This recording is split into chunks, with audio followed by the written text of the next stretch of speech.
How's it going, Gore Hounds? Welcome to another fantastic episode of the Gore More Podcast. I'm not so mean, Fluff Mess Supreme, Big Shiny D, bringing the shit show in. However, I don't bring the shit show in alone. For with me, as always, are my beloved horror homies. Started off with that Dark Lord of Knowledge, that Chad Daddy, all the way down from the Chattahoochee, Mr. Chad Chrisman. What's up, bitches? We have the host with the ghost, the dean of the deceased, the duke of the dead, Lord Scubacabra. Mr. Steve Vasquez. I'm eating pizza. He's eating Little Caesars. I threw you a fourth name to give you the time, motherfucker. I've run it out. Hold on, no. I was setting it up that way, so I'll be like, I'm eating pizza. I just love though that it opens and all you see is just. That's why I started laughing. Whatever. Hungry man. That I was also still laughing at. Yeah, I was gonna say that could have been a sound bite with what Bobby said before we went. Dude, I was fucking dying for a good 30 seconds after that. Something about a cum squat or something like that. Sounded like a cum fart. And we have that killing machine, that beloved meat mountain, Mr. Bobby Amone. Good afternoon, everybody. Welcome to my new beach house. I was gonna say he's chilling in his Florida beach house right now. Fucking. If I had a Florida life. He is squatting in someone else's house like Axel Foley in Beverly Hills Cop. Hey man, listen. California law. All you need is 30 days, homie. You got it. Listen, until I hear the sirens and see the lights, it's my house. Fair enough. Fair enough. All right. Today is March 20. March. What the fuck, bro? Dude, Jesus Christ. No, it's been a long week. March. It's been a long weekend. It is May 27th, 2024. That is right. It is Memorial Day. Happy Memorial Day. Happy Memorial Day. I hope everybody took a moment and remembered what today was for. And that was all the motherfuckers that didn't make it back and who have fought for this country. Mm-hmm. Now, that being said, I hope you also all enjoyed your weekend and enjoyed your freedoms. That is what this day is supposed to be about, regardless of whatever the fuck you did. Hopefully you did it for you. With that being said, we are going to talk about what we maybe did this weekend. Might have been all the same thing. Who the fuck knows? We don't really know. Scuba, how you feeling up to it, buddy? You playing? Ladies and gentlemen, it is now time for your Slice of Life. Thank you very much. And I got to say, I don't even know why I asked if your pipes are good, because I know you be doing that karaoke shit again, homie. Yeah. So his pipes were well lubricated with pizza grease. Well, yes. I was just saying, like, you could tell Steve was just missing it. You know what I mean? Like, he didn't do it for a couple weeks, and it was giving him that itch. So obviously, he was just like, "Yep, I got to do it again." We'll talk about that though when it's my turn. Oh yeah, I'm sure, dude. That tickled my prostate really well. Oh yeah, baby. Wow, that was from the low end. Okay, Chad Daddy, how was your weekend, homie? Not too bad, had a nice 4-day weekend because I don't work Fridays. Fuck yeah. Which as soon as that overtime's available again, I'm gonna start soaking that up. It's funny because Steph, she's gonna start working again at the high school, and she's like, "Well, since I'm gonna be working Fridays, does that mean you're gonna be working Fridays too?" I'm like, "We'll see. Maybe I'll just enjoy my Fridays without her. I don't know." Hey man, you know what, dude? Sometimes that's a necessary thing. Oh yeah, but we enjoy our Fridays together. Like for example, this Friday. So Steph has been working on this dresser that she has painted in different house colors for Harry Potter, and she wants to get like really dog-eared versions of the books and take out certain pages that she likes, and just paste them to the side as decorative. Okay. So we only have a couple copies, and I'm like, well, I'm gonna go around, go to Goodwill, check out other places to look for it. She's like, okay, so went to Goodwill, nothing there. I'm like, you know what? Since we're out and about, it's a beautiful day. Let's go see if we can find any yard sales. So we drove around. Dude, there was no fucking yard sales on a Friday of Memorial Day weekend around here. They popped up the next fucking day, but there's nothing on Friday. Yeah, that's still kind of. But through here, we have a huge amount of traffic because people go through our town to go to their camps. A lot of camps up around here. I would figured they want to hit that traffic for people going to their camps, but no. So we didn't find anything, didn't find any yard sales, but we did have a nice day, just driving around, listening to some Aerosmith on the car. Like we were blasting Aerosmith. Like I don't know why, I was just in an Aerosmith mood. It's like, yeah. So we listened to some All right. Aerosmith. Saturday, went up to the in-laws and helped them cut down some pine trees. So I got all sticky with freaking pine sap, and it was disgusting.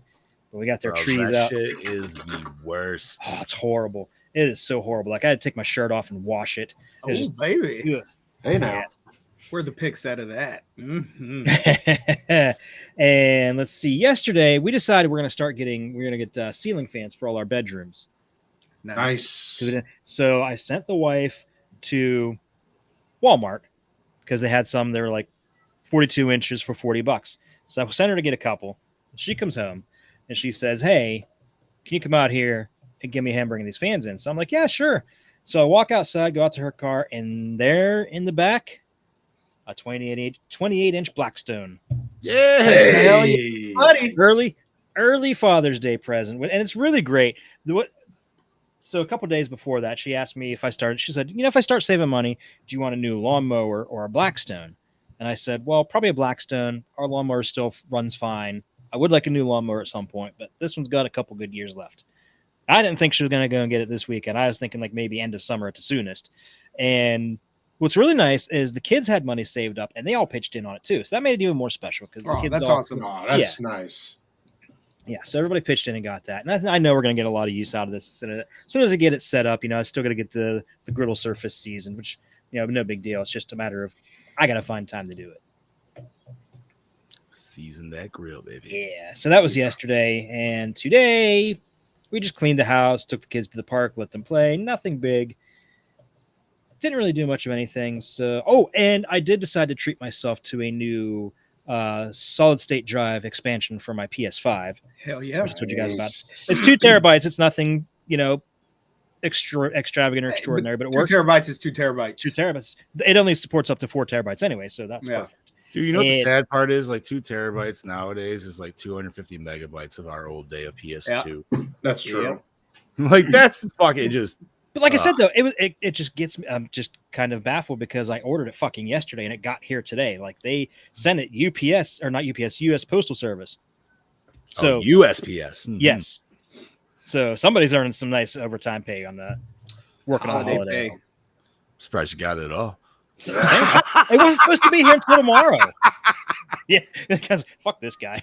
Fuck him and his right? You're like, ooh, thank you, Mr. Chrisman.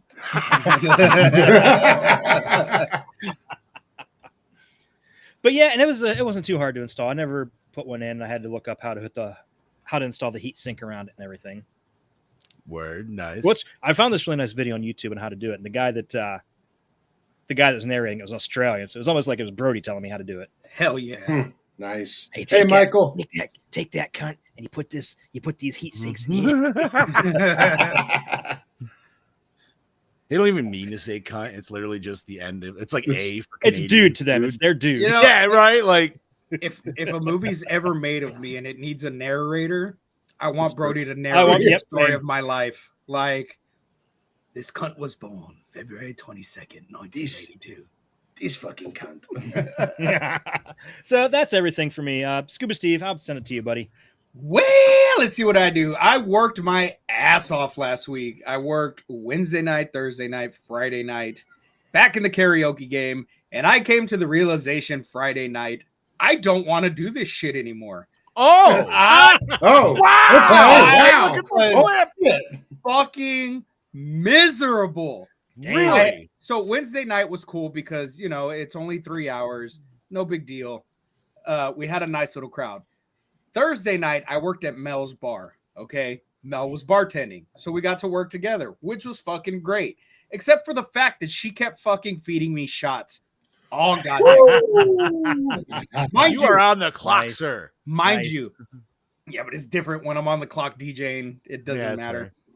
Right. But I'm having the time of my life. Like I'm fucking 21 again, having a blast, forgetting that I have to work the next day. Mel messages my boss and is like, hey, so I don't think Steven's going to make it to work on Friday. And my boss is like, why? And she's like, well, she tells her, granted, my boss is one of my friends. So it's, whatever. Okay. Yeah. It's on and so I wake up and I'm like, oh my God, why am I naked? Where the fuck are all my clothes? What the fuck happened? Where Text were my you? I was at home. Okay. At home. Okay. I was gonna say, I was here. I was waiting for something else to. Yeah, like I'm in my front lawn. What No, is no. I was at home in bed. Okay. And Well, that's not that so bad. I'm like, I text my boss and I'm like, hey, there's no way I can go in today. And she's like, yeah, Mel texted me last night. And I'm like, all right, I'm taking the day. I died all day Friday, which made Saturday or Friday night unbearable. I hated it because my other 2 shifts were only 3 hours long. No big deal. This was 5 hours, which it's only 2 more hours, but I just was not having it. I don't want to do it. I don't want to drink no more. I don't want none of that. I don't want none of it. Just leave me alone, people. I don't care anymore. So I may just do it once a month instead of picking up every weekend like they had wanted me to, because it's out of my system. You know what I mean? Like, I'm good. I can wait a whole month. When I get the itch, I knock it out my system again. That's it.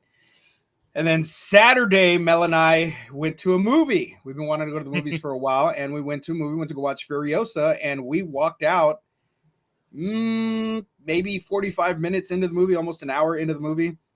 That's impressive, dude. Did you Yeah. get money back or no? No, I didn't get money back. It's, it's whatever. At that point, it's whatever, you know. I just Hello? It did. I hear a cat. Oh, I see it. I see a tail. Oh, it's Atreus, damn little bastard. So I'm like Atreus. Oh, After got to work. Oh, nice. But no, and so we walked out. We were like, this movie sucks. Like, it was not fun. It was not entertaining. It took forever to get to the damn point. I don't know if it ever got to the point because we walked out. So, and was it Sunday? I spent smoking a brisket, which it turned out okay. It was my first time doing it. It didn't have that smoke ring I was going for, but yeah, I wanted that smoke ring when you cut into it and you see that nice smoke ring around the brisket. Did you not continually add? Well, I cooked this thing for 12 hours, and so I wasn't on point with going and adding more wood chips because I have an electric smoker. So I would get up and put them in, but then I'd fall asleep for like 2 hours and then be like, oh shit, I need to go put more. So the other thing is too, and if yours is like mine, if you get it to a certain temperature, unless you crank up the extra dial to turn it up, it's not going to burn those new chips you put in anyways. So no, mine, I don't have to do that with mine. I just put what you can tell, like once you put it in and you twist, because it's got a little like a little tray that you put in and you twist, and then smoke starts coming. It does it automatically on mine. So, but it was good. Everything came out good. The brisket was tender. It was juicy. It was good. It just didn't have that smoke ring like I wanted. But I made ribs. The ribs came out badass. And then Kaylee, how's it going, Kaylee? Hey, Kaylee. Hey, and this. That was it. And then today we just kind of hung out. I made some barbacoa in my Instant Pot. Went to my grandma's house. Took her some food. Was late getting here, and now I'm here. Bobby? My weekend was wonderful. Friday I had to go get some blood work done. I get those results on Wednesday from my heart doctor. Nothing wrong, just getting everything checked. Saturday and then I went out with a buddy of mine that night and just had a couple of beers. We were watching the basketball game.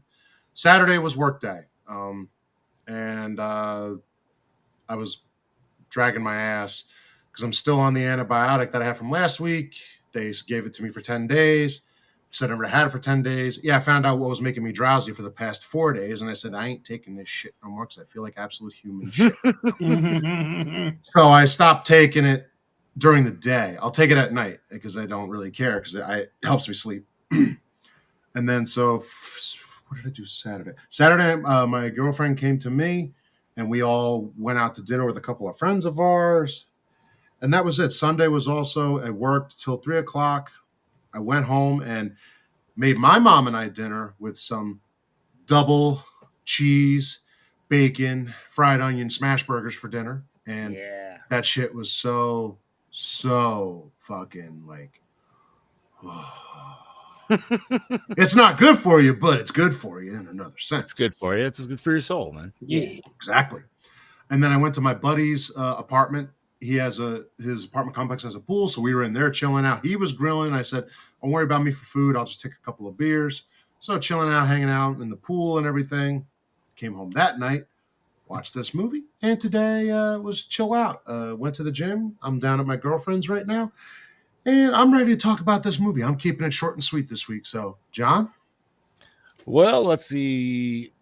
Friday, got out of work, did some lawn work and shit like that. Saturday was also more lawn work and pool work all fucking days because we had a party yesterday. Like Scoobs, I fucking fired up the smoker. I, however, made 2 different fatties. So I had venison sausage per my old man. And one I already had from a mixture of stuff that I've done before. So it was already mixed in with a bunch of cheese. Cool. Ooh. So with that one, I put in some pepper jack cheese on that. And then the other one, I just did cheddar, obviously the bacon weave. And then I did 2 different seasonings on each one. I couldn't tell you the name of the seasonings, but I both know they have the words pig, ass, and something else in there. Oh, nice. In a different formula each way. I love it. Take it as that. Yeah, dude, right. And they're fucking money, man. I smoked them bitches for about 5 hours, 6 hours. My one buddy was getting mad because we already served all the food, and he's like, "When the fuck are you serving that shit from the smoker?" I'm like, "Oh yeah, I should probably go check out." He's like, "Dude," he's like, "I have been smelling that shit since I got here." He's like, "I am fucking." He's like, "I'm full." He's like, "But I'm still starving." And they came out fucking solid, and then just did Fucking Dave. God damn it, Dave. Too high, too tension. I love it. Hell yeah. It's so yeah, did the normal cookout bullshit, burgers, dogs. Buddy brought some sausage patties too, and she had way too much food as per usual, but that's all right. That's never a bad thing. Never, and you have leftover for days, especially if nobody. Oh, bro, I ate 2 pieces of each different fatty today, which is literally just it's just like a meatloaf 2.0, right? I was gonna pretty much. I wanted to ask you that in the chat yesterday, like, what the fuck's a fatty? Because I have no idea. Yeah, I remember we've had to ask him before, and he explained it, so I remembered what it was. Yeah, it's pretty much just a meatloaf 2.0. Now you could also throw vegetables and shit in there, but I wasn't trying to get super fancy with it yesterday because other shit, whatever. So super easy to make, bro. And like I said, they're done relatively fast, but if you want that bacon to get that nice, like you were talking, you want that smoke ring. So obviously you want your bacon. You want your bacon crispy, right? Yeah. You don't want soft, floppy bacon, flaccid bacon on your fucking meat, dude. No, it doesn't work like that. Oh, that was another thing I threw in the smoker was jalapeno poppers, bacon wrapped jalapeno poppers. Nice. They came out good. So what I would do is if you ever want to make these, get like those dollar store fucking tin pans, dude. So that way the cleanup and shit's way fucking easier. Smoke them bitches until they get at temperature. Once they hit temperature, flip them over so that way you can get, if it's at where you want it to be, then flip it over and then just whatever that amount of time, probably just go about half, where you can crank your temperature up a little bit. Yeah. Good to go. I usually get mine running to about 250, and then obviously internally I'm just cooking at 165. So yeah. That's pretty good. Yeah, man. It was solid. Pool was open, so everybody was enjoying that. It was a nice it wasn't cold, but it was that initial, it was humid enough to where it was like you jumped in and it was like, oh, it's cold, and then a minute later you're like, oh, this is fucking nice. Yeah. But then the breeze was going in, so now you're just in the water because you're like, oh, my shoulders are cold. So, but no, it was a fun day. And then today I didn't do shit. I gamed, did a little bit of chores, watched this movie this morning, and now I'm ready to talk about it. Yeah, that will be. And this is a Mr. Monet pick, by the way. Oh shit! You know what that means? I gotta fucking take the names. Oh, damn it! No! Thank you. Yes. Oh, you lucky bastard. Yes. You lucky bastard. Wait, let me do the Chris Farley. Oh, Richard, I'm so happy. You know what? That wasn't even a realization till right now. Oh, shit. Damn it. All right. Oh, thank you, Jesus. So, we are talking 2003's High Tension. Bob, take it away, homie. Released June 18th, 2003. In the hope of spending a peaceful weekend, French college students and best friends Marie and Alexia head to Alexia's parents' secluded cottage to study. But the girls are unaware that a deranged, sadistic killer prowls the area, slashing innocent victims for his perverse pleasure. And before long, the mysterious murderer breaks into the dark farmhouse in the dead of night, and a brutal massacre ensues. Now, with helpless Alexia as the madman's hostage, Marie finds herself trapped in a sinister cat and mouse game, giving her all to save her bruised, blood-covered friend. However, is this the end of the nightmare? Directed by Alexandre Aja. There we go. The Hills Have Eyes, Piranha 3D. Written by Alexandra Aj. Break of Dawn, P2. Gregory Levasseur, P2. Mirrors. You know what? I liked P2. Yeah, P2 was a good movie. I enjoyed that very much. I don't know. It was fun. I liked all the Elvis stuff in it. I don't know. It was fun. I like that. I enjoyed we did that. Produced by Alexandre Arcady. 6 days, 6 nights. My Mother is Crazy. Robert. Bob, don't talk shit on your eye. I'm telling Mama Mone you said that. She'd be like this. Whatever. Robert Ben Musa, the pianist and the ghostwriter. Lord Scuba. Damn it. All right. Starring Cécile Defrant, Hereafter the Swarm as Marie. My Win, Leon the Professional, The Fifth Element as Alexia Sorrel. Philippe Nahon, Brotherhood of the Wolf, Court 45 as the killer. Andre Finti, Assassination Games, War Dogs as Daniel Sorrel. Owana Pelea, State of Things, Children of Men as Mrs. Sorrel. Frank Calfoun, P2 Piranha 3D as Jimmy. Marco Claudiu Pascu. Wait, what the fuck? Marco Claudiu Pascu as Tom Sorrel. Body count 6. I feel like you didn't fuck that up enough, homie. Dude, you was magnificent doing that. All you got to do is put a French accent on it, and even if you fuck it up, it sounds okay. I am French. You Why suck. do you think I Continue speak with on. this outrageous accent? Fuck. Sorry. Bobby's like, I don't know what the hell he's doing. That was well, Jeff's got some hard ones. Yeah, you completely missed the Monty Python reference. It's all right. Anyways, music by Francois Youth Chanfro. Donkey Punch, Belleville Story, cinematography by Donkey Punch. Yeah, I'm pretty sure that is 2 different movies, and we don't know which one it is. Oh no! It is not. There is donkey punching in it. No, I know, but there's definitely like a porn out there that's also just Donkey Punch. No There's doubt. no fucking way. This happens because of a donkey punch. I haven't seen it. I've read about it. Don't kind of want to look it up. If you know, and you know what? If you don't know what a donkey punch is, just go to Urban Dictionary. That's all I'm going to say.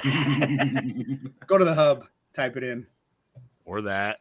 I mean, I guess if you want to watch a live reaction. I can't go to the hub because Texas sucks, but VPN, motherfucker. Yeah, I know. Mel put one on my phone. There you go. I love that you missed out on that porn. Yeah, I like that she did that. She's like, "Here, honey, you need." That's exactly what she goes, "Babe, here you go," and I'm like, "Oh, thank you." Anyway, continue. Cinematography by Maxime Alexandre. The Crazies and Shazam, edited by Baxter. The Hills Have Eyes. Piranha 3D. He's just Baxter. I love that. Just Baxter. Is he a dog? I saw it, after I did the show notes. I watched it and I saw it. And it does just say Baxter on the movie too. Feels very pretentious, but go on. It's very pretentious. Anybody that names himself one word is pretentious, right? Effects and makeup by Adrian Popescu. Ghost Rider Spirits of Vengeance, The Nun, distributed by Europa Corp and Miramax. No, Lionsgate here in States. Yeah, Lionsgate. Runtime of 95 minutes. MPAA rating of R. Budget of 2.5 mil. Grossed 6.8 mil. It broke even. That's about it. Yeah, I was gonna say, yep. If you triple it, there you go. That's about it. Yep. His full name is Baxter Tholomew Baxter's son. What? No way. His name is Baxter Baxterson. No, Baxter that's Baxterson. That is is- a super villain name. that is just Dave being Dave. Don't I believe hope so. anything he fucking said. Oh, That I is just see that Dave now. you know what? being Oh, Dave. I yeah. didn't even read over I didn't there. see it I either. thought I didn't Bob- read I the thought just name. I Bob- just read the No. comment. I'm like, No. Baxter Tholomew Baxter. You know, that's that's a good headcanon. one. That's headcanon. That's true. I'm just saying the way Bob's sitting, I thought he was reading that shit off of Google, like he was looking this up in the background. Look in That's the like- chat. All right, I'm glad Chad and I were on that Oh, same wavelength. fucking Okay, God damn it. so we're in general discussion. Before we really hit this shit, I feel like I want to say, if for audio listeners down the road, or for everybody even watching, if you have not seen this movie and you do want to see this movie, Get out now. this is probably the time you want to dip out, because the way we are, we're not No. cohesive. We Yeah, jump we're- around. We're jumping, and So- we're not going to avoid spoilers because this movie came out over 20 years ago. Also correct. So if this is just one, this is the safe spot here. So if you need to This dip is your safe out, space. Go. pause it, whatever you got to fucking do it now, and then hopefully you'll fucking come back and And Yeah. listen to the rest of this shit. What All right, up, Eric? so what's up, Eric? Yeah, What's up, guys? Castier? All right, so this movie is over 20 years old. 3 out of the 4 of us have seen it before. Scuba, this was your first time, correct? This was my first watch. And I Cool. messaged you guys 20 minutes in, and I said, "What the fuck y'all have me watching?" All right, That was so great. Scoobs got to the blowjob scene in the truck and questioned what the hell he was watching. Yes, All right, which is the reaction I expected. that's fair, because you know what? The way that was shot, you see movement that we all know. we knew. But you're what was not going really on. sure. You're not sure exactly. Like, you're 95% sure you know what's going on, but you don't know the entirety of the situation. I the first time I watched it, I'm like, oh, okay, he's getting some. And then I see him drop it. I'm like, oh. And you know, I will say, Dave did try to get me to watch this movie, and I was like, it just doesn't. It didn't feel appealing to me at the time. Okay. And wow, that's all I gotta say about this fucking movie. Is wow, So- like, Brody. Brody. Yeah, I mean this. Okay, so I watched this when it came out. I think it hit us physically, Chad, 2005, correct? 2005, yes. Okay, so that would make sense, and that was like really big blockbuster time. And I remember Blockbuster specifically pushing this like a motherfucker, because this was Dimension Extreme, was it not? I want to Like- say yes, but I'm not 100%. I feel like it was in one of those veins of all those titles, because I feel like I remember like the font on it and shit, and I could be wrong, but needless to say, it just fit that like 2005 grizzled horror that was like kind of coming back, right? Oh, yeah. Yes. Saw, all that shit, you know, just dirty, and any of the route, like anything of that like era. So I watched it with some buddies right around then, just because we were just like, oh fuck yeah, dude, we're loving this shit. Here's another one, let's throw it on the pile, right? This was a solid movie to watch one time, Yes. and that's what I'm gonna say. Yeah, I agree. That's fair. That is what I'm gonna say, because this movie was great. Had some awesome fucking gore. Didn't know where it was necessarily gonna go. Like, it felt like it had some normal beats. Obviously, every movie kind of does. Mm-hmm. But then in the last fucking 20 minutes, we're like, all right, we're fucking flipping rails on this, and we're doing something completely different than what I personally expected. I can't speak for the rest of y'all. But I will say, watching it a second time, boy, do they give you fucking clues all the way through that you would have never fucking known Mhm. Nope. have you never seen the ending. So maybe it is worth 2 watches. But I think it is worth 2 watches, because like you and I were saying, when you go back and watch it a second time and you see certain things happen and you're like, well, that doesn't make any sense when you take the plot twist into consideration. yes. Now, should we just elephant in the room, bring it out right now? Like, you know, Yeah, you Here's might the as thing. well. I Yeah, mean, fuck it. here's I the thing. mean, That the main girl is the killer. The Yes. killer doesn't even exist. It's her the whole time. To me, that leads a lot of things very questionable. And like, what? Let's go back to the blowjob scene. yeah, I was gonna say there's Why did that scene need to exist if that character doesn't exist. Right. What are we doing there? So What was that? I think that was her. Okay, so I feel like, you know, when you find out that she's the killer and that it's not this grotesque man that's going and doing the killing, I think it's kind of like not a split personality, but this fantasy that she has. It feels kind of like that a little bit. It is kind of like a split personality, but it's Yeah. also this fantasy world that she created in her mind where she's going to basically save her friend from this bad person so that her friend falls in love with her. Because if you look at movies and you look at stories and stuff, there's always this It's a trauma traumatic bond. event. Exactly. So she's basically trying to get her friend a trauma bond over this person that she created when she is in fact this person. Now, I think the scene for the blowjob, I think where that comes in mind is it's a brunette. Okay. Now, not saying that that she killed anybody else, because probably maybe this was the first time she snapped, or maybe she did kill other bitches. But Brody, I don't even know what your review is, homie. So Yeah, seriously. so what I think happens is in her mind, we're seeing what's playing in her mind, which I get, Mm-hmm. but that still also leads me to add onto this pile of why. What the fuck was she doing out in the woods the whole time she was fighting him that we watched for 20 fucking minutes? Yeah, that is a good Is question. this a Fight Club scene where she's just punching the shit out of herself in the woods? Oh yeah, definitely. All right, then I show think us that. so. Show me that. Show me though. the slaps of her Here's- beating the shit here's- out of herself. Here's a hot take.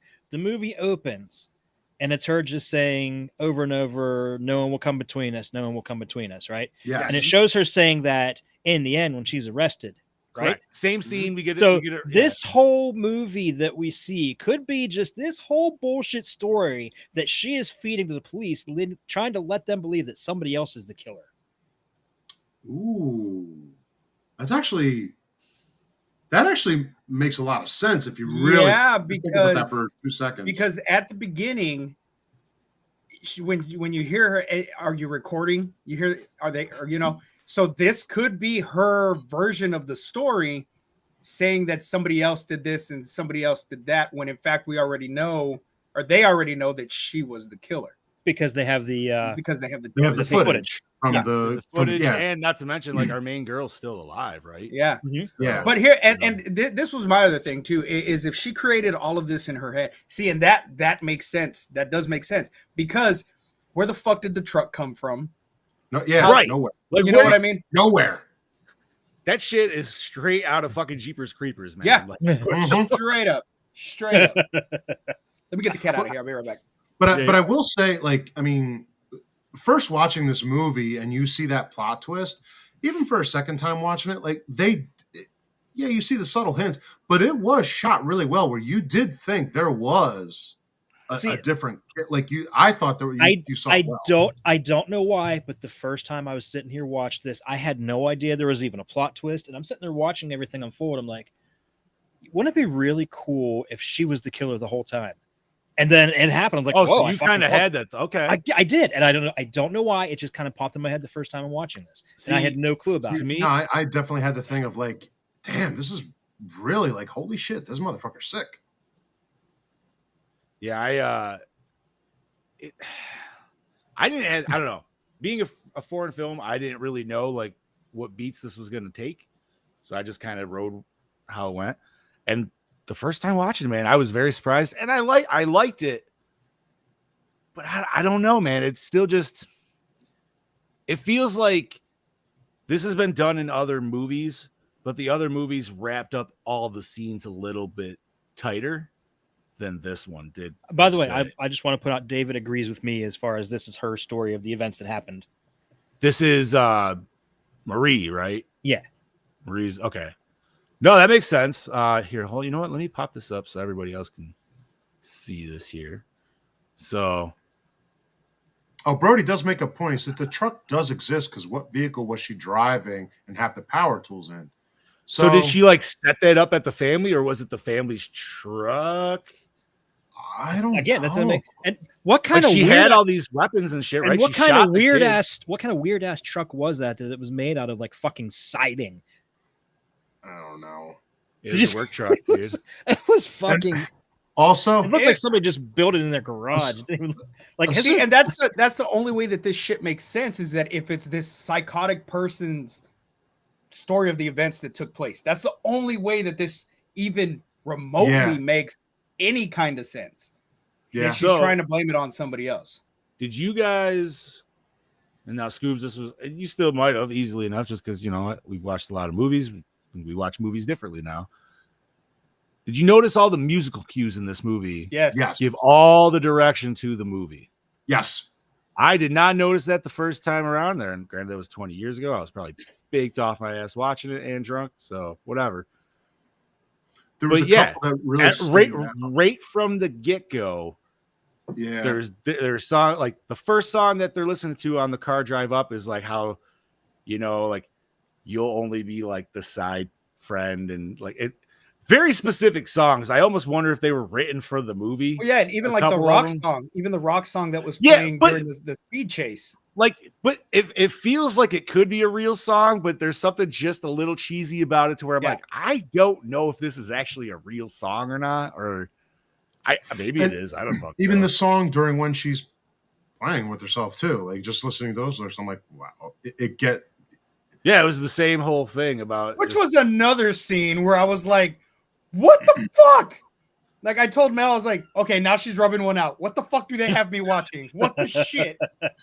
Bro, out of anything that like that's a bad thing? No, it's not, but it caught me off guard because I'm sitting here and I'm like, okay, cool, boobies. Steve, hell yeah. But now you gotta wonder. Now you gotta wonder. French film, it's art. But you gotta wonder if that even happened because that was happening the same time the truck was driving up to the house. Yeah, so it could. Yeah. You could have said I was playing with myself. I had my headphones in. I didn't hear this person pull up. Ah. There's other alibi. There's one other small detail I'm just going to throw out there now, jumping around. At the end, when she pulls out that concrete saw, I don't know about the rest of you, but the part that bothers me about it is her moving too easy with that thing. That thing's heavy. That thing is heavy as shit. I'm not saying nobody can do that. You're not moving. You're not getting on top of a car with that son of a bitch. No, you're not getting on top of a car with that. I don't care who you are. That thing is heavy. Which I will say, thank you for that scene because I always appreciate a really good splatter scene where somebody's just getting soaked in the face while continually screaming. Yep. And that was, I don't know, that was solid. It was a good last kind of kill. And I was like, ooh, fuck yeah, dude. Especially because like that's the cover, right? That's the whole cover of this movie is that saw. So you're just waiting for that fucker to come in. Yeah. And you know, it's cool that it's the grand finale. So was that the cover? I thought the cover was her with the barbed wire. There's two different covers. The cover I always remembered was her with the buzzsaw. Yeah. But then there was the alternative one, which was the one that's behind us right now with the barbed wire. So yeah, I don't know.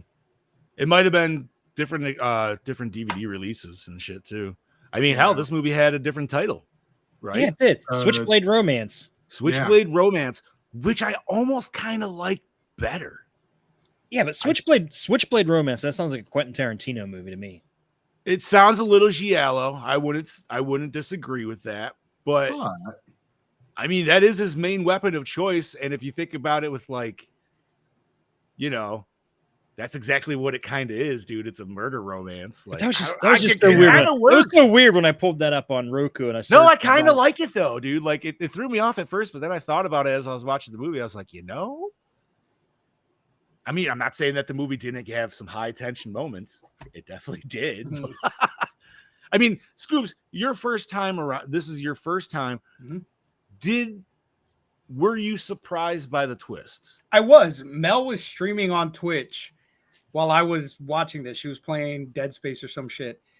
So I'm sitting there watching it and I'm laying back. And when the twist happened, I'm like, I sit up and I'm like, what the fuck? Like, what? No way. And she's like, what? I'm like, she's the fucking killer. And she's like, what? And so she turns around, like, while she's live streaming, she fucking turns around, she's watching it. And we're like, holy shit. Like, I wasn't paying that close attention. Like I heard that was the one that really like, but that's the one that grabbed me. And I'm like, wait a minute. What are you? What the fuck? Oh shit. And then I start putting everything. I'm like, oh my God, she she's fucking obsessed with this chick, and oh shit, it all makes sense now. Quick question for everyone. What I know what answer, but what did you guys all watch on? Prime. Because I watched on Tubi. I don't know about you, John, but right after they showed the twist, it immediately goes to an ad break. Yeah.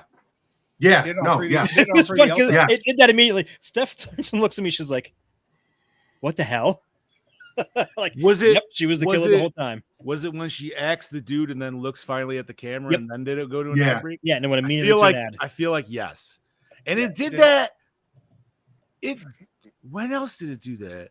I think it did that right after it killed the father. Yep. And it Yes, felt it even did. more Yes, it did. abrupt. Like so right I as soon as you see the head rip off, it goes right yeah. to an ad break. So I rewound it because I was just like, did it just skip me out on movie? Like fuck you. But it was just the way they did that. I don't know. But yeah. You know, hey, that's what happens when you watch on a free program, right? But you know what? Shit. I feel like the free programs that we watch on, they're They're kind of solid. well, that's great. But any of your commercials, that watched it on one of the free sites, were your commercials in Spanish? Nope. No. I feel Sometimes they are I'm offended because why the fuck are they giving me shit in Spanish? because you're in fucking Texas, dude. You're the closest one. Yeah. Fuck that shit. And You Brody, are- I don't know what the hell they're saying. Fuck that. Brody, Martyrs is a great movie. I do agree. Oh, No, that- sometimes you know what? Martyrs actually popped up for me to as a recommended to watch Same. right after the fact. Immediately, yep. But Yeah. do First not thing popped watch. There is an American remake. Do not watch that. Watch the original foreign. It is quite disturbing. All right, solid. I've never seen that one, so maybe I'll throw that on the That's- bucket list. No, so this movie, man, like I got to try to like review it from a first stance watch more so than a second stance watch because I was happy with it the first time, man. We got some crazy kills, some different one. You know, the neck slash, we've seen it, but it was gross. Like the effects were good with like her neck splitting open kind of slowly. That was gross. Never seen a dude's head taken off with a dresser. No, That was that a- was a great new fucking one. kill. Yeah, that was new. Not really sure how easy that would fucking be. I was sitting there debating that today. I'm like, can you really do that? Because you have to If- put a lot of force behind moving that dress. I'm just saying, like, Yes. okay, if it wasn't like a solid oak dresser, right? Like it was like like a decent one. I feel like Bob, or probably even anybody, if you had enough force, you could do it. but there's he no way just in hell she was. No. He just seemed like he was moving it super. No, I'm not even saying she couldn't, but just for like the speed he kind of did it, I was just like, wow, that head moved fucking like easy. That was like popping Yeah. a dandelion, you know. And it just, Which I don't It's a know. very- I feel like it would take maybe a couple bashes. I don't know if it would be one solid good. Yeah, I Well, don't think it would be one and done. I don't think so either. unless it was on, the only way it would probably be one and done is if you had it on wheels and you like backed it up and you Yeah, ran. it was like a There's only metal one tool limit. chest or something, like Home Alone 2 style down the stairs. Right. But I will say Okay. it's still a very innovative kill, but one where you go like it this. is. It's gross. It's the whole setup was awesome just because, like, you know, who hasn't either been a kid who's gotten their head stuck in one of those or have seen another kid get their head stuck in one of those. And know what it's that just kind kill- of that weird little fear of like, oh God. You know what that kill needs? A Mythbusters episode. I was just about to say, Yeah. let's call Mythbusters. What? Oh my God. Well, yeah, because they actually do stuff with the actual like compact humans things, Ballistic right? kills. Yep. Yeah. Okay. There used to be another show that like was like warriors that would fight themselves and they would take the Yeah. warriors. Yeah. weapon. What was Deadliest that? Warriors. Yeah, dude, that show was Yeah. fucking. That was awesome. I love that show. First season was fantastic. Then it just got a little like kind of off the rails, my thing. But it's like, dude, you're waiting for the episode of Pirate versus Ninja, but they didn't give it to you because they gave you Pirate versus Knight, and the Pirate won. But I was like, yeah, you know, I could give it to the Pirate for that one. But no, this movie. So we got dresser kill, neck slash. The Dude, axe we to the killed chest. we killed a child properly about the age of 5. Dude, Green. they did two taboos because they killed a fucking dog too. The dog was the first. Oh yeah, of the them. dog. They Yeah. killed the dog. That's Yeah. right. We didn't hear all we did. All right, I kind of laughed at that scene though, just because the way the dog laid down, because that dog was clearly like, okay, master, yeah. I'm a good dog. Yeah, like you could see he was still like a happy boy. Like they just didn't show his tail because it was definitely fucking His tail was wagging. definitely fucking wagging. Yeah, like you do, dude. But at the same time, yes, super taboo. And then, I mean, she still shot that kid. We still saw her with the shotgun Twice. So where was this truck with all these weapons and shit? You know what I mean? Like, did she place it there? Was it part of just the families? The gun was in the house. I just want to know how she just got the dad in that position though, because like But we saw from her thing, like the dude came in, like whacked him with a hammer or whatever. You can't really see what he hit him with, I guess, and then did his thing, right? But like, how did she actually get him into that spot? That's what I want to fucking know. Is that what she did? Like, did she actually come in from the outside? Like, that's the only problem with me, like having her be the killer. I feel like they didn't wrap up all the scenes as nicely as I would like them to be. I just figured it out. So it shows her outside on the swing having a smoke, right? Oh, when she had the hoodie on. Yes. Yeah. And then she's looking up and she's looking at her friend naked in the window. Which, did that shot seem a little weird to you? Like, did it seem like superimposed or something the way it was? It was out of focus. It was like very out of focus. Yeah, because I was just like, and who the fuck showers with the shower curtain open, bitch? That's what the shower curtain's fucking for. Like, okay, but wait. Then the next shot, it shows her, and that swing is sitting there, empty. That's true. That would have to be when she went back, got the truck, and came back, and everything else is all her made-up story. But again, where the truck? Actually, no. I'll get into it. It's in my notes. There was a deleted scene, or maybe a scripted scene, where the truck is sitting in the middle of the cornfield. So, okay, so it probably was sitting where he was doing the blowjob scene, I'm assuming. Yeah, and she might have stumbled on it when her friend left her out there in the middle of the cornfield. Oh, yeah, that's right. I forgot she pulled that little prank right there. Damn it, now I'm gonna have to look that. Which, I'm not gonna lie, dude, especially from the second time, because like I said, it's been 20 fucking years since I watched this movie. I thought Marie was kind of a bitch right from the get-go. Oh yes. Like, I already just instantly didn't like her, dude. Like, she lacks manners. She's not driving, and she's telling the driver how to control the radio. Fuck you. Like, yeah. I don't know. The scene of Marie searching for Alexei in the cornfield originally ended with Marie catching a glimpse of the killer's rusty truck in the center of the field, but the shot was cut to keep the film a bit more ambiguous. So yes, that would have given it away right then and there. So yeah. Yeah, but now I feel like they could have thrown that back in when they were giving us the flashback shit. Could have. That's easy. You could have easily kept that in there and been like, that's, you know what I mean? That would have just answered our question for that right there. You're already answering all the shit at the end anyways. So, I still say it was a solid watch. It was definitely. It was just the second. I will say, Steve, for the second time, at least for us though, knowing that twist, yeah, you'll pick up on a lot more. But it kind of just takes you out of the whole rest of the movie, which sucks. So I just read this right here. It says everything except the first scene, the scene with the detective in the gas station, and the final scene in the hospital are either part of Marie's warped imagination or from her reliable version of the story. The exact details of the scenarios we are shown, for example, the back of the van, the gas station, the car chase, the showdown, are not known and are not as important as the overall tone, feeling, and meaning that we're left with, since most of what we're privy to are simple glimpses from the fractured mind of Marie. So it is just everything that we see is just a retelling of what she told the cops. Okay. Bullshit. It's just all made up bullshit. Everything that we saw was all made up bullshit. So that we don't even know if the truck ever really fucking even existed. Well, it had to, because that's how she captured her. You know what I mean? Like, she had her in the back and shit. Which, okay. We're already at the end. We know Marie's the killer. And she goes in and she's unlocking her friend, right? Like, oh, I saved you. And she's acting like all fucking weird, like kissing on her and shit. She's got the knife. Why doesn't she just fucking stab her right there? That would have been like the perfect fucking, like, you were this close. She would have never seen that shit fucking coming, dude. Just right up through the fucking, yep. Done.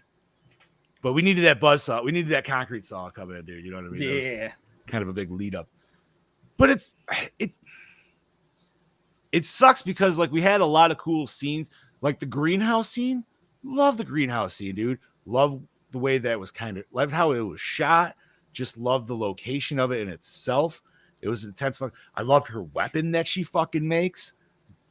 And it's all for naught. It kind of sucks, like when you know that, you know what I mean? Like, it's still cool, but something that annoyed me watching this, like, you know, the first time watching it, I was thinking to myself, wow, this is the stupidest fucking killer ever. She's in the back of the van talking, trying to pick this lock, and he didn't hear her talking to Alex. He didn't hear her crunching through the grass. You know what I mean? Like, so some of that shit didn't make any sense, especially when she was trying to, you know, lockpick the back of the fucking van while the dude was fucking sitting right there. And she's whispering, but even with the radio on, if somebody's in the back of your car and you hear them whisper, you're going to hear that shit. Right. I don't know. It was kind of an old, loud truck, too. So, but like, what's up, Mel? Hey, Mel. Hi, Mel. Does that also, I mean, okay, so like, obviously, yes, this is all a made up story or like that. But you kind of wonder, like, what was made up and obviously what was shit that she actually did that she's still just putting her. So, like, was she actually just dumping alcohol on her friend and stuff like that? Teasing her with fire? Yeah, absolutely. Or was that just like some bullshit extra, like, oh, you know, this guy's like a psychopath? I absolutely love that part because then he holds the match and I'm like, oh, you sick fuck. I mean, I will say this is, man, if anybody wanted to cosplay this dude, this is one of the simplest fucking cosplays you could ever. I totally thought that. I was like, fuck, you know what? He's chunky like me. I could totally pull this right off. I will. Okay. Solid note. We got a chunky killer. You don't usually get a lot of those, man. It's like this and like Madman Mars and like Maniac. You know what I mean? That's and Leatherface. But, and also, yeah, like, Granddaddy. I mean, he was a made up character, but he can move. A motherfucker can move if he had to. Yeah. Like he was solid at killing it. And just no regard, you know what I mean? Like whatsoever. Like, no. Yeah, he would like check his surroundings and stuff like that, but he's like, I'm out in the cornfield. I don't give a shit, dude. I just think it's funny that we're talking about him like he even existed. Yeah, I was right, because he didn't fucking exist. He didn't. But that's what's like. You almost kind of wish you could see a whole like retcon of like her actually doing everything. Yeah, we kind of saw snippets, you know, her standing in the cornfield and her with the dresser right there and her like cutting the mom and shit. But real quick, I don't know if did you guys touch on the kid death? Yeah. So like Chad said, there was 2 taboos, that and the dog death, killing the dog. Yeah. But the kid death, man, that kid was like, Was way younger than what you usually see for child death. Yeah, he couldn't be no more than 8 years old, maybe. I was saying like 5, dude. Yeah, maybe 5 or 6. Yeah. Okay. Just because the way like his speech and everything like that, but not that they couldn't have him be like, hey, say these lines to sound like a younger kid. Right. Yeah, that's true. No, man, but once again, solid gore, solid, good twist. I mean, it's a solid movie for sure. Oh, yeah. You know, and I will say, I pride myself on this shit. I can call shit from fucking 20 minutes into a fucking movie. I'm good at fucking picking up on shit.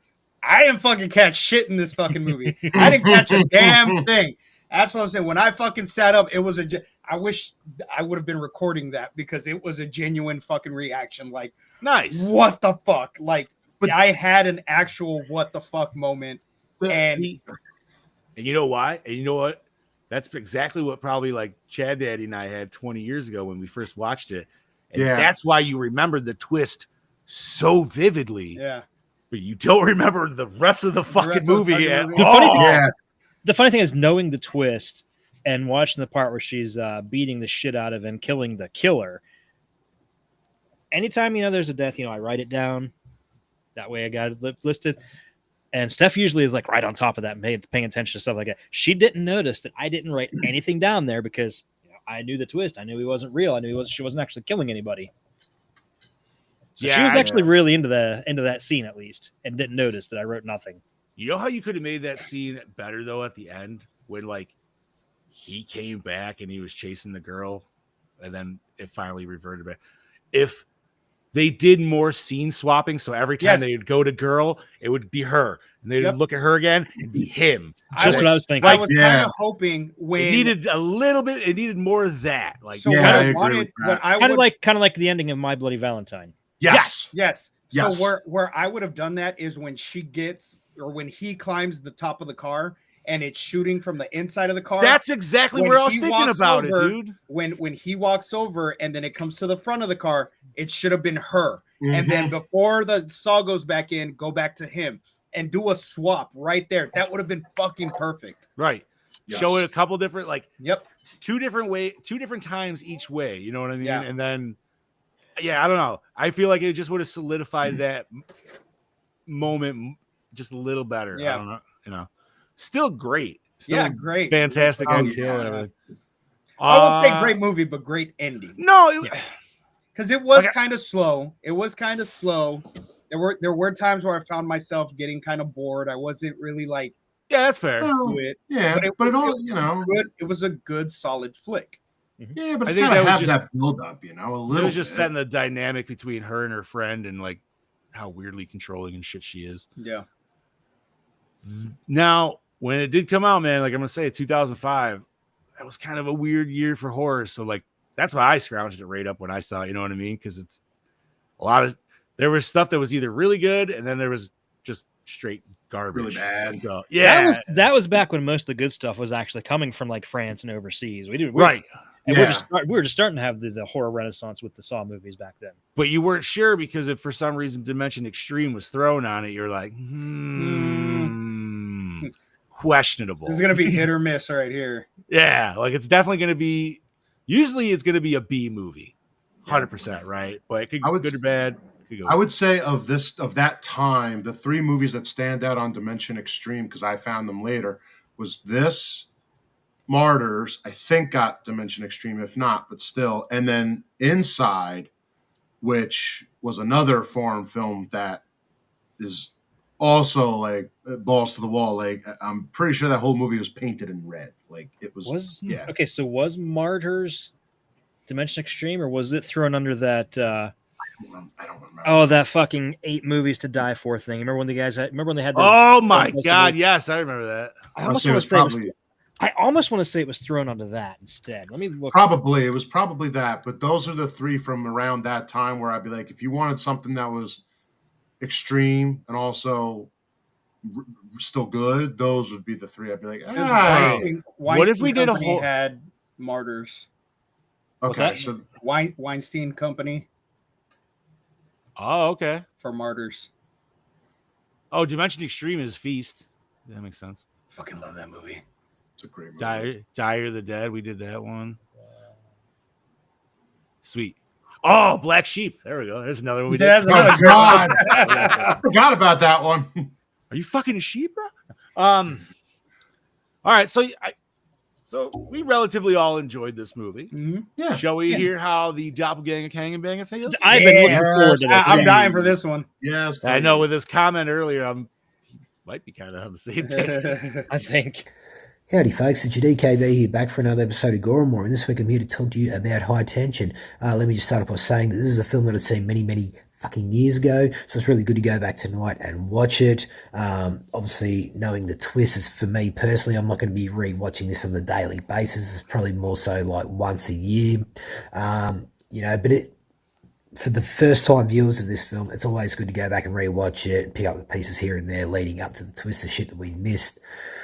And the twist in itself, I have some ups and downs about, which I'll get into in a minute.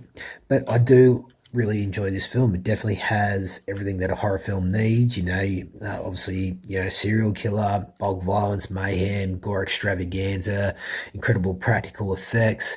And it was good to see Alexandra get recognition for this film. Yeah.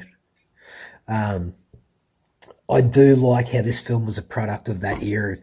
These French films that were coming out in the 2000s that were just insanely brutal. Like, obviously, this film, you had Martyrs and then Inside. Yeah, incredible films. They were all great films. But, yeah, so let's move on to the rest of my review about this film. So I mainly want to say a few things about the twist in this movie. Now, look, back in the day when I seen it, I liked it, I enjoyed it, I didn't look into it too hard. Tonight, after viewing it, there's a lot of shit to me that doesn't make sense. Why? What turns her into this fucking monster? What moment exactly in this film, and why does she turn into it? Did she have a troubled past? Maybe explain a little bit more about her fucking backstory, and then maybe present it that she might have had something happen to her by the visual representation of her Jekyll and Hyde, her serial killer. Maybe he is that visual representation of the person that maybe, for an example, maybe touched her or done something to her back in the day, and she takes that on board, and she's mentally scarred, and that maybe could be what turns her into this psychotic person, you know, full of rage and jealousy. You know, things like that. There's a scene that's not even needed in this film because it, to me, didn't make sense, and it's our serial killer getting head from an actual head. Was she thinking about this driving up to the farm in her friend's Peugeot? Was that just in the back of her head, and just a random thought? The way it's showed on screen, it's just there. It's fucking so weird. I know it adds Gore representation to the film, but it's just so random. It's not needed. I definitely felt like they could have, you know, threw that out and then have this random serial killer, this random person just walk out of the cornfield as she's looking down at the cornfield late at night. And then that could be this turning point of her emotional, like her head demons coming to life. And that just adds more mystery and like a more shock factor to me personally. It's like, who the fuck is this? Yeah, I mean, and another thing too is the van. Where the fuck did she get the van from? Was it already at the farmhouse? And because it's full of power tools and whatnot, and it's just there. So, and how the fuck would she even know about the van if she hasn't even been in the farmhouse? There's all these things that I'm just trying to think, and I'm just like, fuck, that make fucking sense. One thing I did like about the twist, though, like they sort of drip feeded us certain things that did make sense. For prime example, the mother when she questions the actress and she says, "Why?" I like that. That was a nice little touch on that. So yeah, I don't know. It's really interesting, this twist. I mean, it still works for what we have, and I probably shouldn't look into it really too much. But yeah, just there was a few questions I had about this film. So this is one thing I was just sort of thinking about the film, and it may or may not answer what I just said, and it might sound ridiculous, and you're like, shut the fuck up, Brody. It makes total no sense, and you're just a fucking idiot, and that's cool. But this is what I was sort of thinking. Maybe at the start of the movie, she was telling us her side of the story, and for the reason that she conjured up this serial killer inside her head was maybe for her to, and it probably sound really dumb, but for her to felt like she needed to protect her girlfriend from this thing that she couldn't really control in the end, and overtook her personality and turned her into a killer, and it just got fucking AWOL, and it just got out of hand. I don't know if that makes sense in itself. Some of this film doesn't make sense, so fuck it, I do not care. It's just something I was thinking of. I'm going to throw it out there. Thank you. Quickly, despite all that other shit, the filmmaking into this, absolutely fantastic. The color grading with the harsh, dark colors that we get in here, especially in the ending forest scene, really rich with its blacks and greens and that. I really enjoyed that.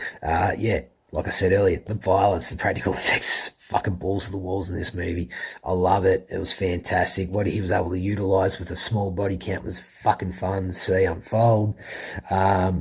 You know, and yeah, we get Tasty Gore in the last 10 minutes, especially with that chainsaw or whatever the fuck it was. Yeah, it was brutal shit. I could see why he got the job for the remake of The Hills Have Eyes. I mean, so all in all, like, despite what I had to say earlier about the twist, I still really like this film. All the way through, I really enjoyed it. I think the acting was fantastic. Everything was great in this film. There's just a couple of questions and theories that I had about this film that sort of, you know, really had me puzzled at certain times throughout the film, and it just didn't feel like it made sense. But anywho, enough of that. I enjoyed this film. I'm going to give it a Gore score of a solid 4.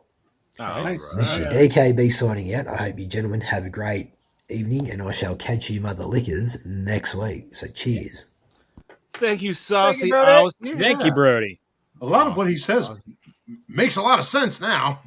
And a little bit of whoop. There we go. All right. So yeah, thank you, Doppelganger Kanga Banga, Mr. Brody Kane. He definitely seems to be on the same page as the rest of us. Dude, his question. I can understand why he said I he said what he said earlier about me stealing his shit, dude. Because word for fucking word, he asked that shit, and maybe that's what it is. You know what I mean? You take enough of a hiatus and you watch it for that second time, you are going to question that because you're never going to forget that ending. You know what I mean? It's just such a it made Steve literally have to sit up, be like, "Excuse me, what the?" So, but it also I remember that.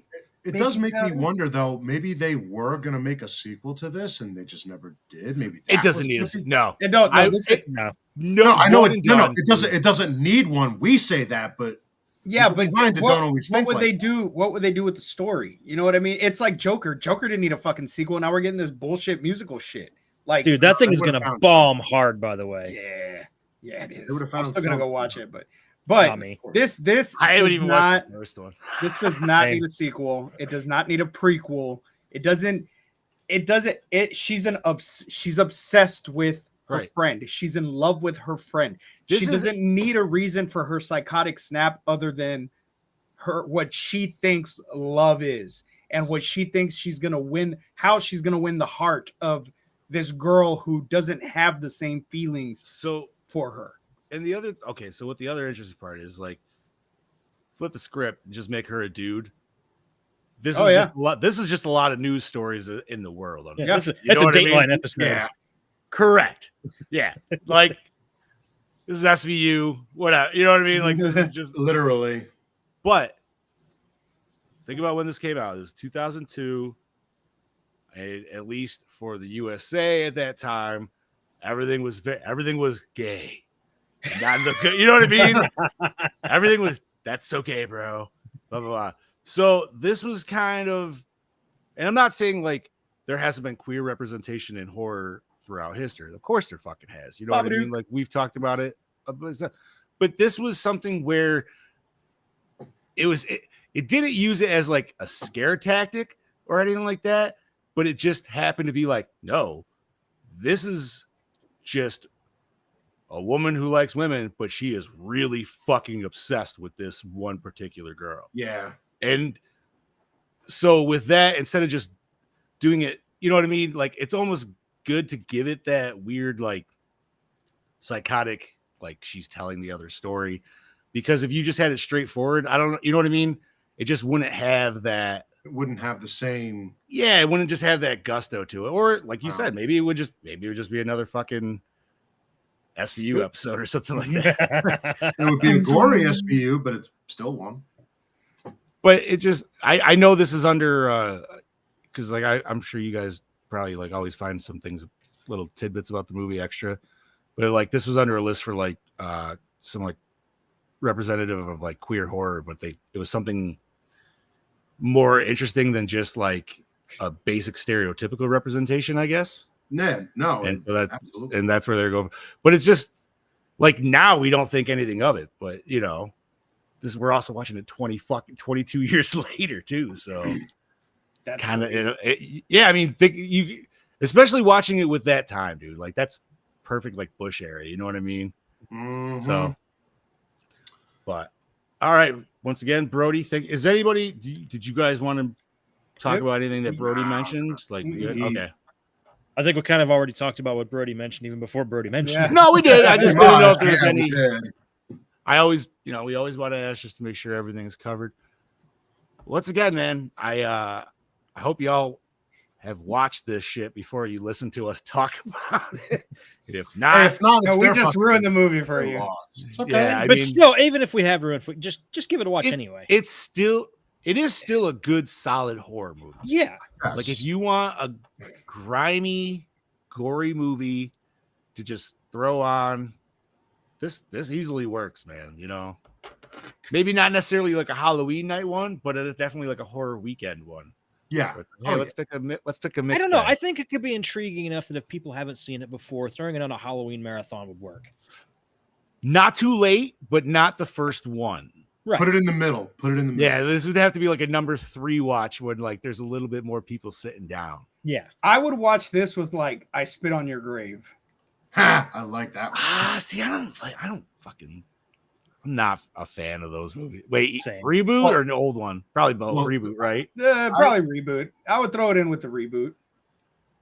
What was I the didn't other watch one the- that's watch the like original. Last the House on the last? Left. Yeah, that fucking We hated reboot that. too. I hated that one. I We didn't see hated the the reboot. original. I hated the, Oh, yeah, I didn't like. I I saw the reboot. reboot first, and yeah, bro, I could be misremembering this, and I maybe whatever. If I am, I apologize, but I only saw it the one time. But if I'm not mistaken, obviously you get the very uncomfortable rape scene in that movie, right? Yeah. Yes, we are talking Last House on the Left reboot. I'm pretty sure they try to go cinematic with that shit, dude. We get 360-degree like pan shots of people watching, like the gang watching this go down as you like hear. It's like, what are we doing here, dude? Like, what the fuck? That movie was garbage, and it ended with the worst kill of like a microwave head explosion, which sounds cool, but it's terrible 2000 CGI, so it just is awful. Fuck that movie. All right. Well, I feel like if we have said everything we want to say, we hand this over to our beloved Dark Lord to see what's behind the scenes. All right, I'll be happy to. So, let's open up with the camera used during the car attack scene got so much fake blood on it during shooting that when it was being used on another film later on, fake blood oozed from it during focusing of a shot. Fucking nice. That's awesome. Dude, That's that's how you a know. horror film right there. The camera that The dripped camera blood. that dripped blood. That's how you know you did your job. Somebody didn't quote Ghostbusters 2 in that exact moment. They failed at their life. Why am I dripping with goo? What? I use slime time for other times. Man, you guys better get ready for quotes next week, motherfuckers. That's all I'm yeah. gonna say, Hey. dude. Dude, Ghostbusters 1 quotes only. No Ghostbuster 2 quotes until we do Ghostbusters 2. I know, and I know we're saving Ghostbusters 2 for the end of year because it's a fucking New New Year's Year's holiday, movie. baby. I mean, there's 2 other Ghostbusters movies we could throw in there. No, there's only. Well, I guess you mean Frozen Empire because Yes, that's what I meant. yeah, Yeah. 'cause we- Afterlife and Frozen Empire. What other Ghostbuster Okay. movies exist? It's only those 4. The original that's- 2 with the 2 dudes and the monkey. dude, that was a show. that was a TV series and a Yeah. cartoon. Hey man, I Was have it a TV series? Yes, back in Yeah. the 70s. Oh shit, I had no idea. 70s or 60s? 70s, I think. Early Might have been 70s. 60s. I don't know, but yeah. I thought it was I knew the black and white, cartoon. wasn't it? That's what I thought it was 60s. But I don't know. No, yeah, there was a live action where the dude in a monkey suit, in a fucking gorilla suit, Yep. and 2 other detectives, and it was legit Ghostbusters, and which turned into Funimation Ghostbusters. Ghostbusters, yeah, No, yeah. Filmation. Filmation. Thank you. Sorry. Dude, I still have a VHS of that shit, man. I have the first season on DVD. Nice. You know what? Say what you want. It's not a bad show. It's I not a liked bad it. show. I It's liked fucking not fun. a bad show. I like It's such a fun cartoon. Bobby's like, it's- I've never it's a- seen I'm it. like, what the It's fuck such- is this? It's such a Hanna-Barbera fucking Yeah. show. Oh, dude, no, it's like. But as a it's- kid, it's He-Man meets Ghostbusters. Yeah. but it's No joke. but it's Hanna-Barbera, dude, because it's not Scooby-Doo, but it's that Scooby-Doo team that has the talking car that's like, Yeah. you know what I mean? Like, Buggy.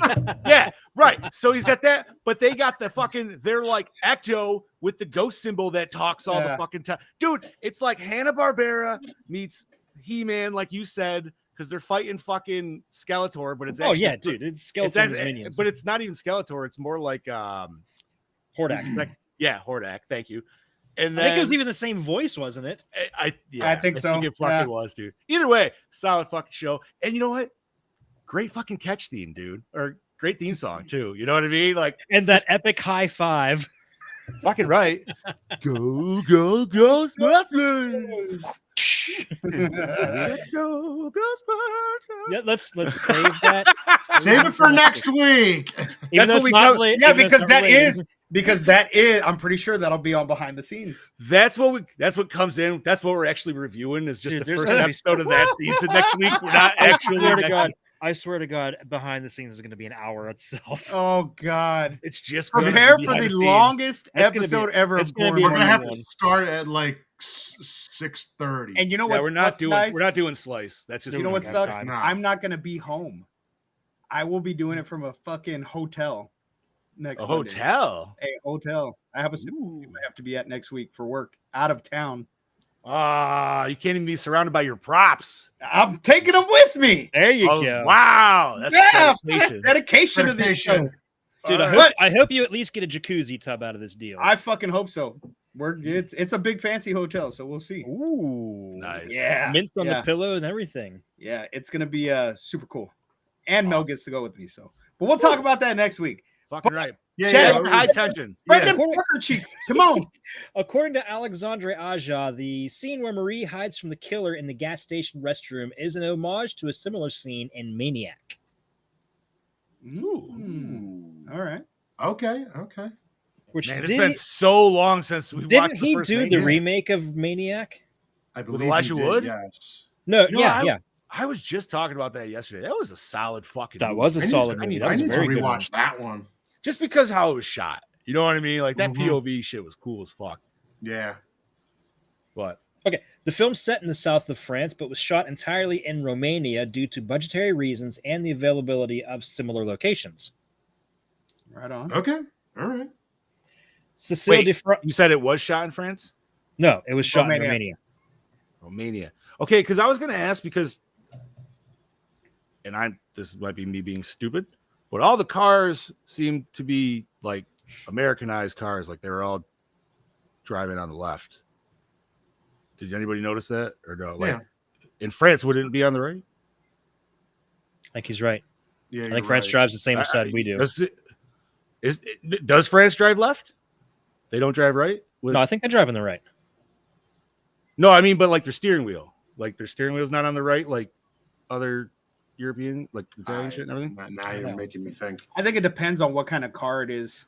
Yeah. And I only also asked that because the gas station attendant clearly had Confederate flag fucking license plates on his car, and we're in France.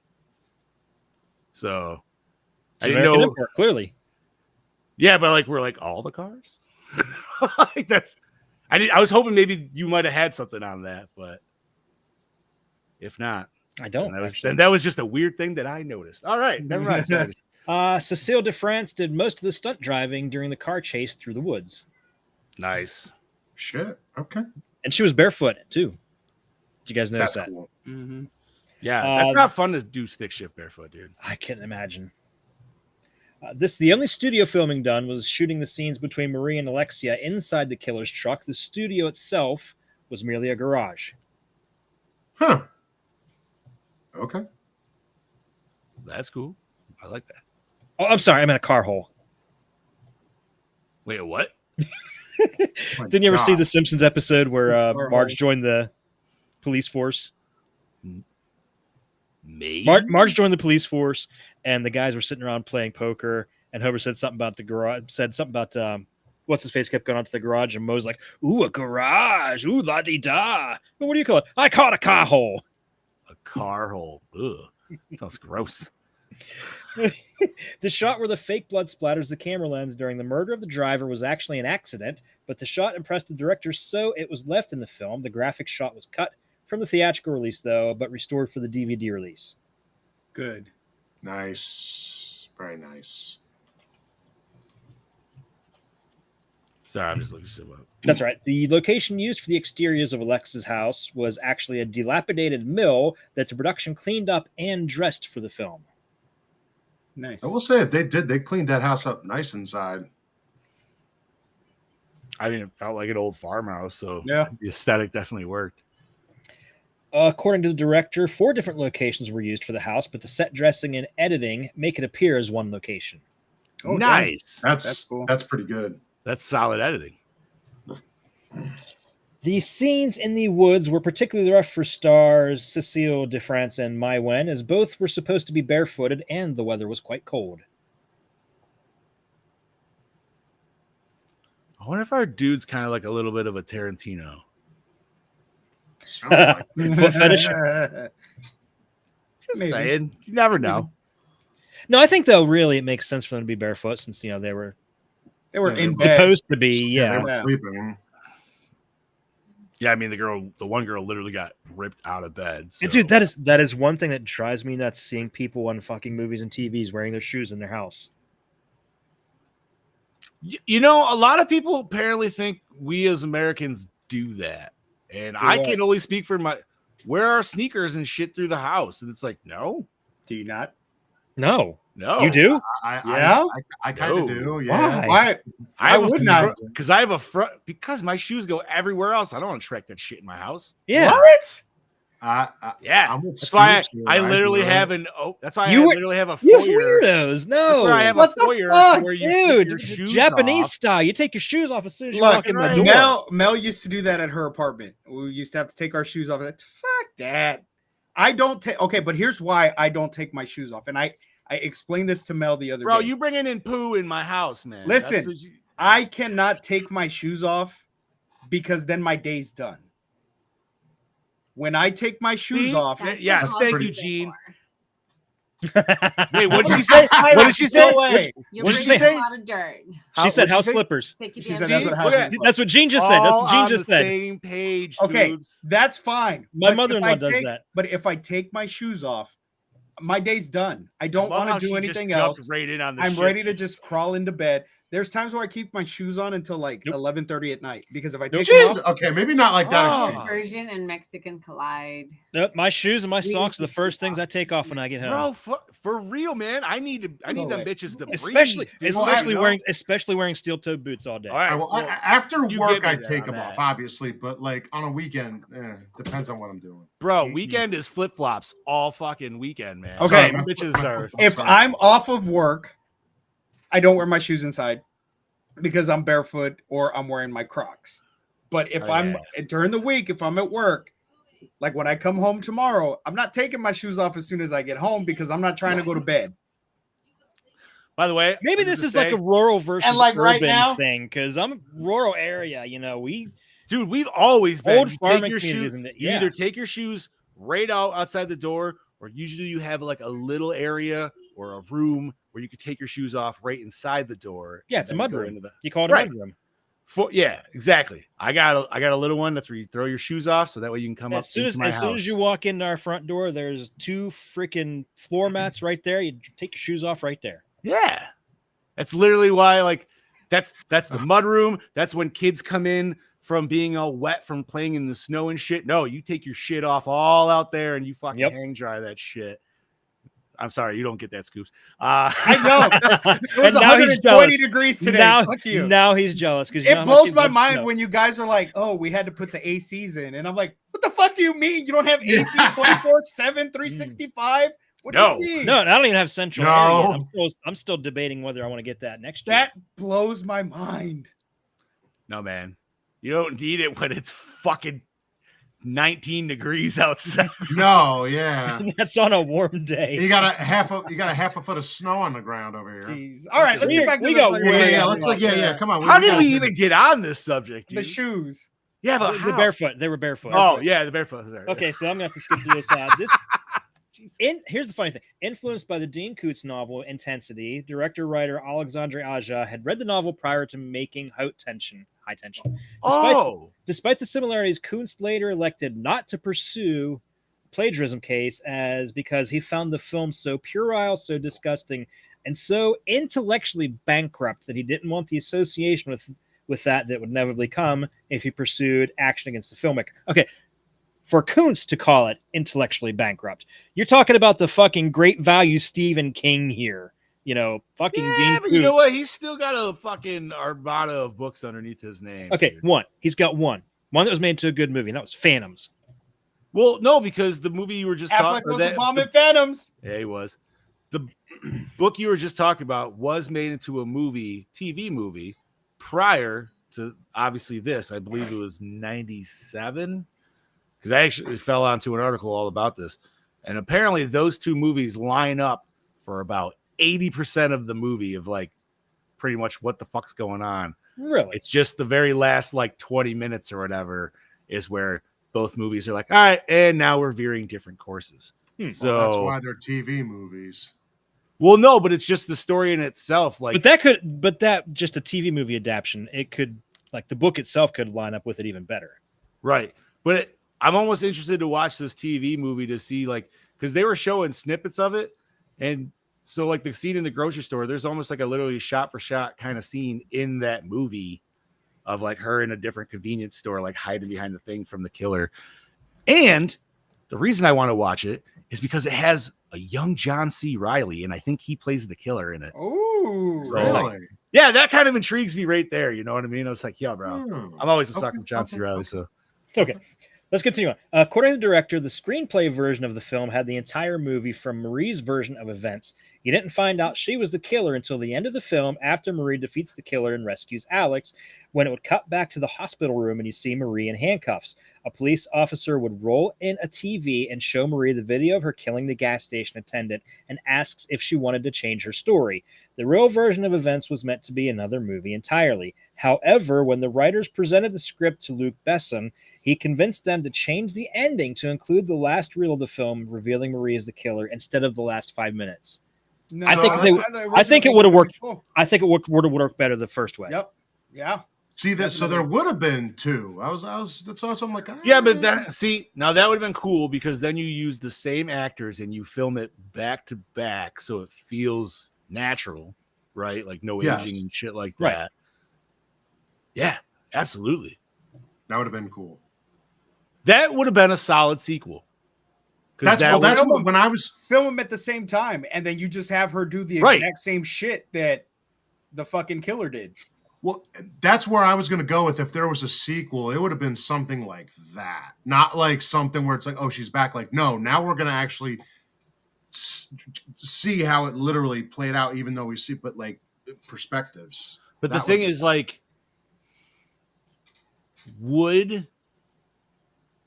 would seeing the same exact kills and we already know the ending and everything, like, I mean, I guess we wouldn't technically know because they could always start something new, you know what I mean, like halfway.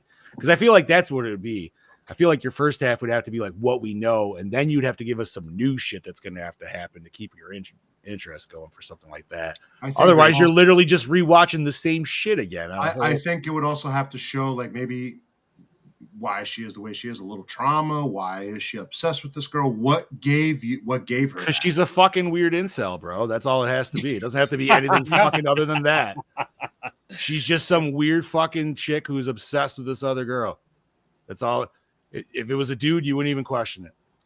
That's all it is. Like, it doesn't, I don't, you know what I mean? Like, I don't think it has to be some crazy, like, deep fucking backstory. Well, not deep, but It's don't just know. like, yo, man, this girl, like, her friend looked at her like a really good friend, and because they do like the close thing, the other one took it way too far. You know what I mean? And became obsessive. That's all. Isn't that the movie? Fuck! It's a camcorder movie. There's two of them. Shit. Fuck it. Whatever. Creep? Chad Daddy, right back to you. Yes. Creep. Thank you. Isn't that like All pretty right. much the basis of that? It's been a minute since I've watched it. I got to rewatch them. According to the director, the brutal death of Jimmy was modeled after the infamous axe murder in The Shining. Oh, because in the back. Yeah. Oh. I like the step on the back though into the Yeah, chest. step on That the was back, good. Yeah, Yeah. that was a good little extra fuck you there to Jimmy. Right? That was just putting a little salt and pepper rate on that shit. Mm-hmm. Okay, let's see what else. I said the rifle used to shoot Tom can be seen hanging over the fireplace in the shot where we see Alexia's father through the study window and Maria walks by outside. It's a subtle but startling clue to the film's climactic revelation. Interesting. In the United States, Lionsgate released an English-dubbed version of the film in 1,300 theaters on June 10th, 2005. They was originally going to release the film uncut, but theaters were not too happy about the idea, so Lionsgate cut about 2 minutes for the U.S. theatrical release to secure R rating. The changes were Alex's father is graphically decapitated with a bookcase, his headless neck spraying blood. In the R-rated version, the initial killing is implicit rather than explicit, and later during a flashback, his killing is gone. Okay. Hmm. Dude, that was like one of the coolest kills. Yeah. Yeah. Scene of the killer applying a concrete saw to the stomach of the man driving the car was edited shorter. When Alex's mother has her throat slashed, the scene is edited short. Most of the arterial spurting as the killer pulls back her head is gone. The shot of her severed hand also is removed, leaving no indication of what exactly happened to her. See, severed hand? Severed hand. Mm-hmm. When the fuck did he cut her hand? You didn't see the hand on the floor? You didn't notice that? No. Yeah, her severed hand was laying right next to the phone. He cut her hand with that little fucking blade? Must have, yeah. If that was even what was used. Also true. Yeah, it's true because we were getting her detailing of it. So the scene where Marie strikes the killer's face in with the barbed wire post is shortened and less explicit. Marie hits the killer fewer times, and there are fewer details of the killer's wounds shown. And the R-rated edition was released in American cinemas in a less widely circulated full-screen DVD and on the streaming service Tubi. That's not true because I know the one I watched on Tubi showed the severed hand. It showed the... you got the decapitation? Yeah. Yeah. So unless it's elongated. I'm guessing Tubi must have updated their copy because I know... Yeah, I was going to say... I don't remember seeing arterial spurting after he pulled back her head, but you see it spurting on the door. You don't see it spurting out of the neck. Yeah. No. Well, unless it was the shot where she was actually cutting, but you see blood like flying over her shoulders. Maybe that was what I don't know. But I feel like what we got was probably the more uncut version. In the 2000, but did they have an unrated version of this on DVD? Yes, I have it downstairs. Mm-hmm. Okay, because I feel like that's what I watched from Blockbuster. Maybe it wasn't Dimension Extreme. Maybe that's what I'm just remembering. Maybe I'm just remembering the giant unrated banner on the bottom because that was also like I don't know. I'm kind of tempted. I'm kind of thinking it was Dimension Extreme. That does. I do gotta look this shit up. All right. Anyways, go ahead, bud. That's it. Oh, that's it. Mm-hmm. I skipped over a bunch because we're kind of dragging out on time here. No problem. Well, thank you for that, homie. I appreciate that. My pleasure. My pleasure. All righty, let's get this. So we pretty much talked where we watched this. Tubi. Where'd you guys say Prime? Amazon Prime. Well, freebie through Prime. Okay. Awesome. All right. Douche of the film. Marie. For sure.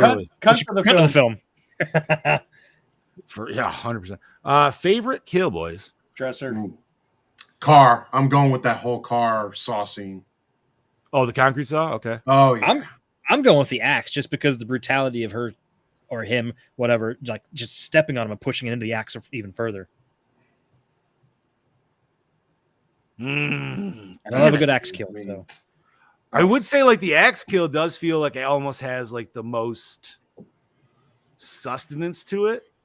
Like I feel like that dresser kill, maybe we did get shortened a little bit on it, but I'm also going dresser kill, man. I've never seen anybody get killed with a dresser, dude. Yeah, that was the new one. Besides beating the beast with that one with the one with the baseball bat behind the thing, he took out a couple motherfuckers. All right, that leads us to best scene, masturbation scene. I was going to say that too. Honestly, I love the lead up scene where they're in the truck and they get to the gas station and it's slow motion. And you hear the gas station pump click, and she's trying to tell the guy, someone's out here killing. I like that, like build up. Wait a minute, question. The head scene was after. Was that after the cornfield scene or before the cornfield scene in the beginning? Before. It was before, right? But they were already she already woke up out of the back seat and got in the front and they were driving. Okay. Yeah, because that was the very opening of the movie. I just had a wondering, because we did have the scene of her touching herself. What if that weird fucking scene was just a weird mental version of also her touching herself? I mean, that could be. I don't know. Oh. Anyways, best scene. I'm gonna say is when we get the reveal, man. That was good. I like that was good. The random detective. I like how he was just like, "Fuck, dude, get the DA." God damn it. He's like, "My night just got ruined." You know that dude had just got woken up from a sound fucking sleep, dude. He didn't expect to actually find some shit at this gas station. Thought it was some weird lady just calling. All right. Worst moment or scene? Decapitated head scene. decapitated blowjob. Oh, the head.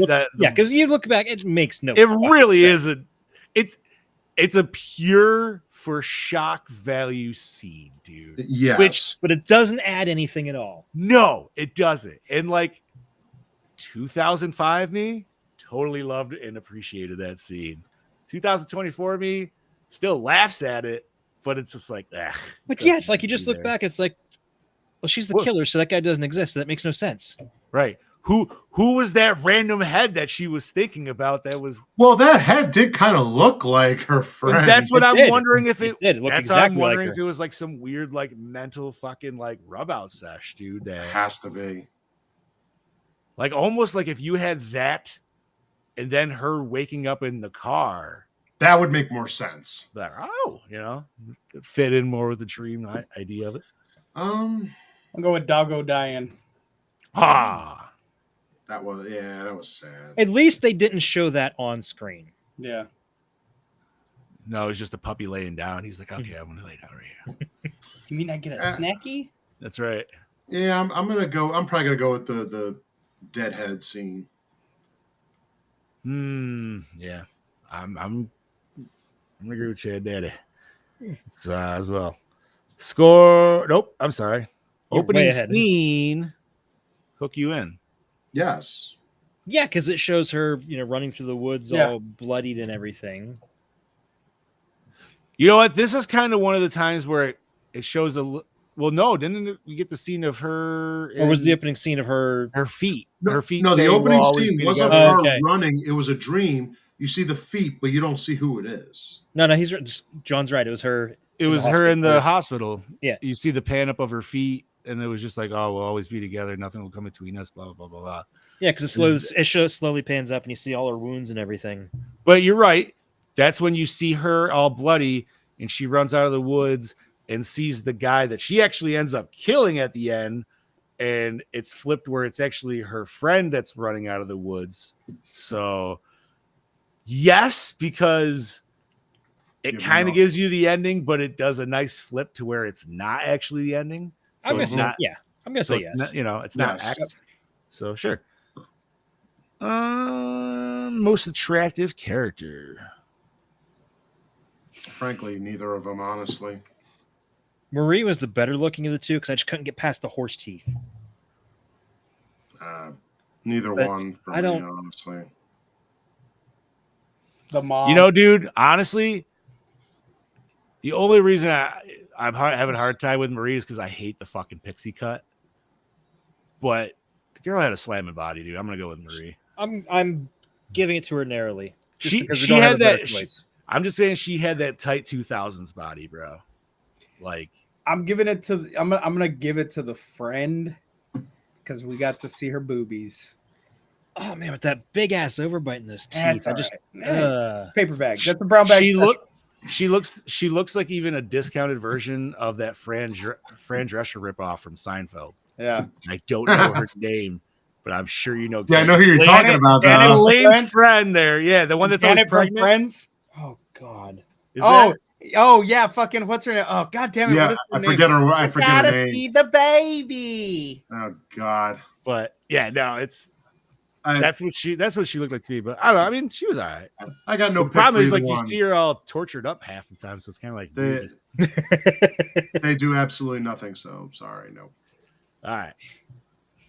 Most attractive character, the Puppers. He's a cute boy. He's a good boy. He's a good boy. All right. Did the score set the mood? The score was kind of like almost the soundtrack. Yeah. Yeah, but I still think it kind of did. I still want to know if they're real songs. I feel like they have to be, right? I mean, maybe not. I'm gonna look. Maybe. I'm gonna say yes and no. It worked, especially for if you're really paying attention to what the lyrics say. Yeah, and it's leading you into what's happening in the movie. So yeah, I will say sure. Best song, boys. Whatever that rock song was playing. Yeah, during the car chase. During the car chase. Yeah, because it started off all mellow and shit, and then it was just like. Was that the same song that played on the end credits too? I didn't watch the end credits. I didn't watch them. But I'm gonna agree with Scoops because I feel Oh like that was shit! System of a Down had a song on here. Really Yeah, interesting. I'm not a big Question- System of a Down fan, so I love System. I enjoy a lot of their stuff. Not all of it. The song. I guess maybe that was the song that played at the end of the credits. Was Question. Oh, all right. Well, then I'm gonna go with that one for best song. Yeah, There we fuck go. yeah. Favorite character. The doggo. No, I'm gonna go with the fake. I'm gonna call him the fake killer.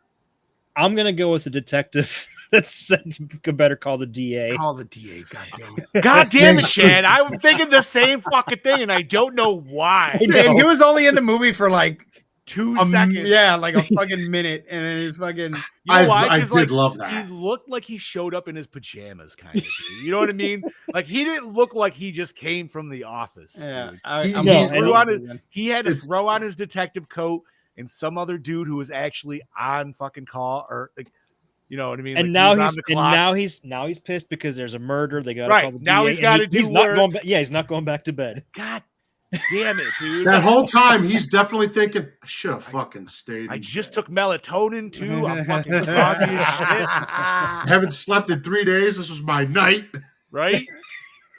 Oh shit! I'm going with it. I don't give a shit, dude. You know something? I'm gonna go. I'm going with him too. Yeah, fuck it. I'm gonna go with the fake killer. That guy's my runner up. That's my. I need to see that 10-minute YouTube short of him prior to this all this. Although I also did like Maria because of how it was just played out. So those are my 3. All right, was it scary? Ooh, You know what? It was tense. Oh, It was tense. it was. Given the name, it was high tension. it gave some tension. It was more like high anxiety. Yeah, I'm gonna go with yes because I could see this being a real scenario, not like someone obviously taking someone and kidnapping them. So I would say that is scary. I think it would have been more scarier if it would have been if the friend would have been a guy. If it would have been a girl still as the killer, but a guy that she was fucking with. I think that would have made for like that fucking brutal. I think that would have been scarier than girl on girl. So like, I am trying to offend anybody, so I apologize. So like, you're gonna have to. What are you thinking for like a dude? Like he's got to be like a twink, I'm assuming, right? No, not even that. Just like a regular, everyday guy. Just that's. But I feel like friends with a girl. You know what I mean? Like they're best friends. Maybe they grew up together, and maybe she fucking expressed herself to him. He's like, nah, like we're friends. Like that's it. That's all we're ever gonna be. And then she's just so fucking obsessed, like swim fan. Wouldn't that also be kind of like The Loved Ones? A little bit. Wouldn't it be like what was that movie we watched? Also, The Loved Ones, or the Marked Ones. What was it? The Loved Ones, the Marked Ones? I don't know. The Loved Ones. Now you're. Yeah, I don't know. Marked Ones is Paranormal Activity. That's it. Oh, so then it is Loved Ones. Which you know what? Great fucking movie. Yeah, great fucking movie. Wait, what was The Loved Ones? Why am I forgetting? That was that girl who kidnapped the guy, wanted to go to prom. Oh couldn't go to no, prom. that one was awesome. That was that Australian one. Yeah, that was one, that was good. No, that was really good. But yeah, That to was the have one a where- crazy character like that, but still the same exact movie, just swap the girlfriend out for a guy friend. You would just have to change some of the scenarios, dude, because like she's not throwing him over her shoulder. Like, But why? with a Why? truck. Mel can pick me up. I wait Does she? fucking 2:30. Well, Jen's not picking me up, dude. That's what I'm just saying. No. But I'm saying you make it believable. You know what I mean? But even still have the scenes to where she's saying, "Oh, it was somebody else that did this," because even at that point, the cops aren't going to believe that this little fragile girl did this to this guy. What didn't they do this in also American Psycho 2 or something like I that? didn't watch American I never Psycho. watched it. That was what's her name from Mila fucking Kunis. Yeah. Which like if you think about her trying to be a serial killer, you'd be like, what? But you know what I mean? But that's what I don't know. Anytime I hear her talk, I just want to say, "Shut up, Meg." Shut up, Meg. Shut up, man. See, I would just tell her I can't control the weather. I heard. Yeah, Jackie. Fucking love that line. All right. That takes us to Does It Hold Up Today? Well, this movie is 22 years old, which fuck me, that makes me feel old as shit. I'm gonna say yes because it was my first time watching it, and I feel like there you go. Yeah, absolutely, it does. Fair enough. I'm gonna say yes because I mean, like, I don't know. Nothing tells me it doesn't.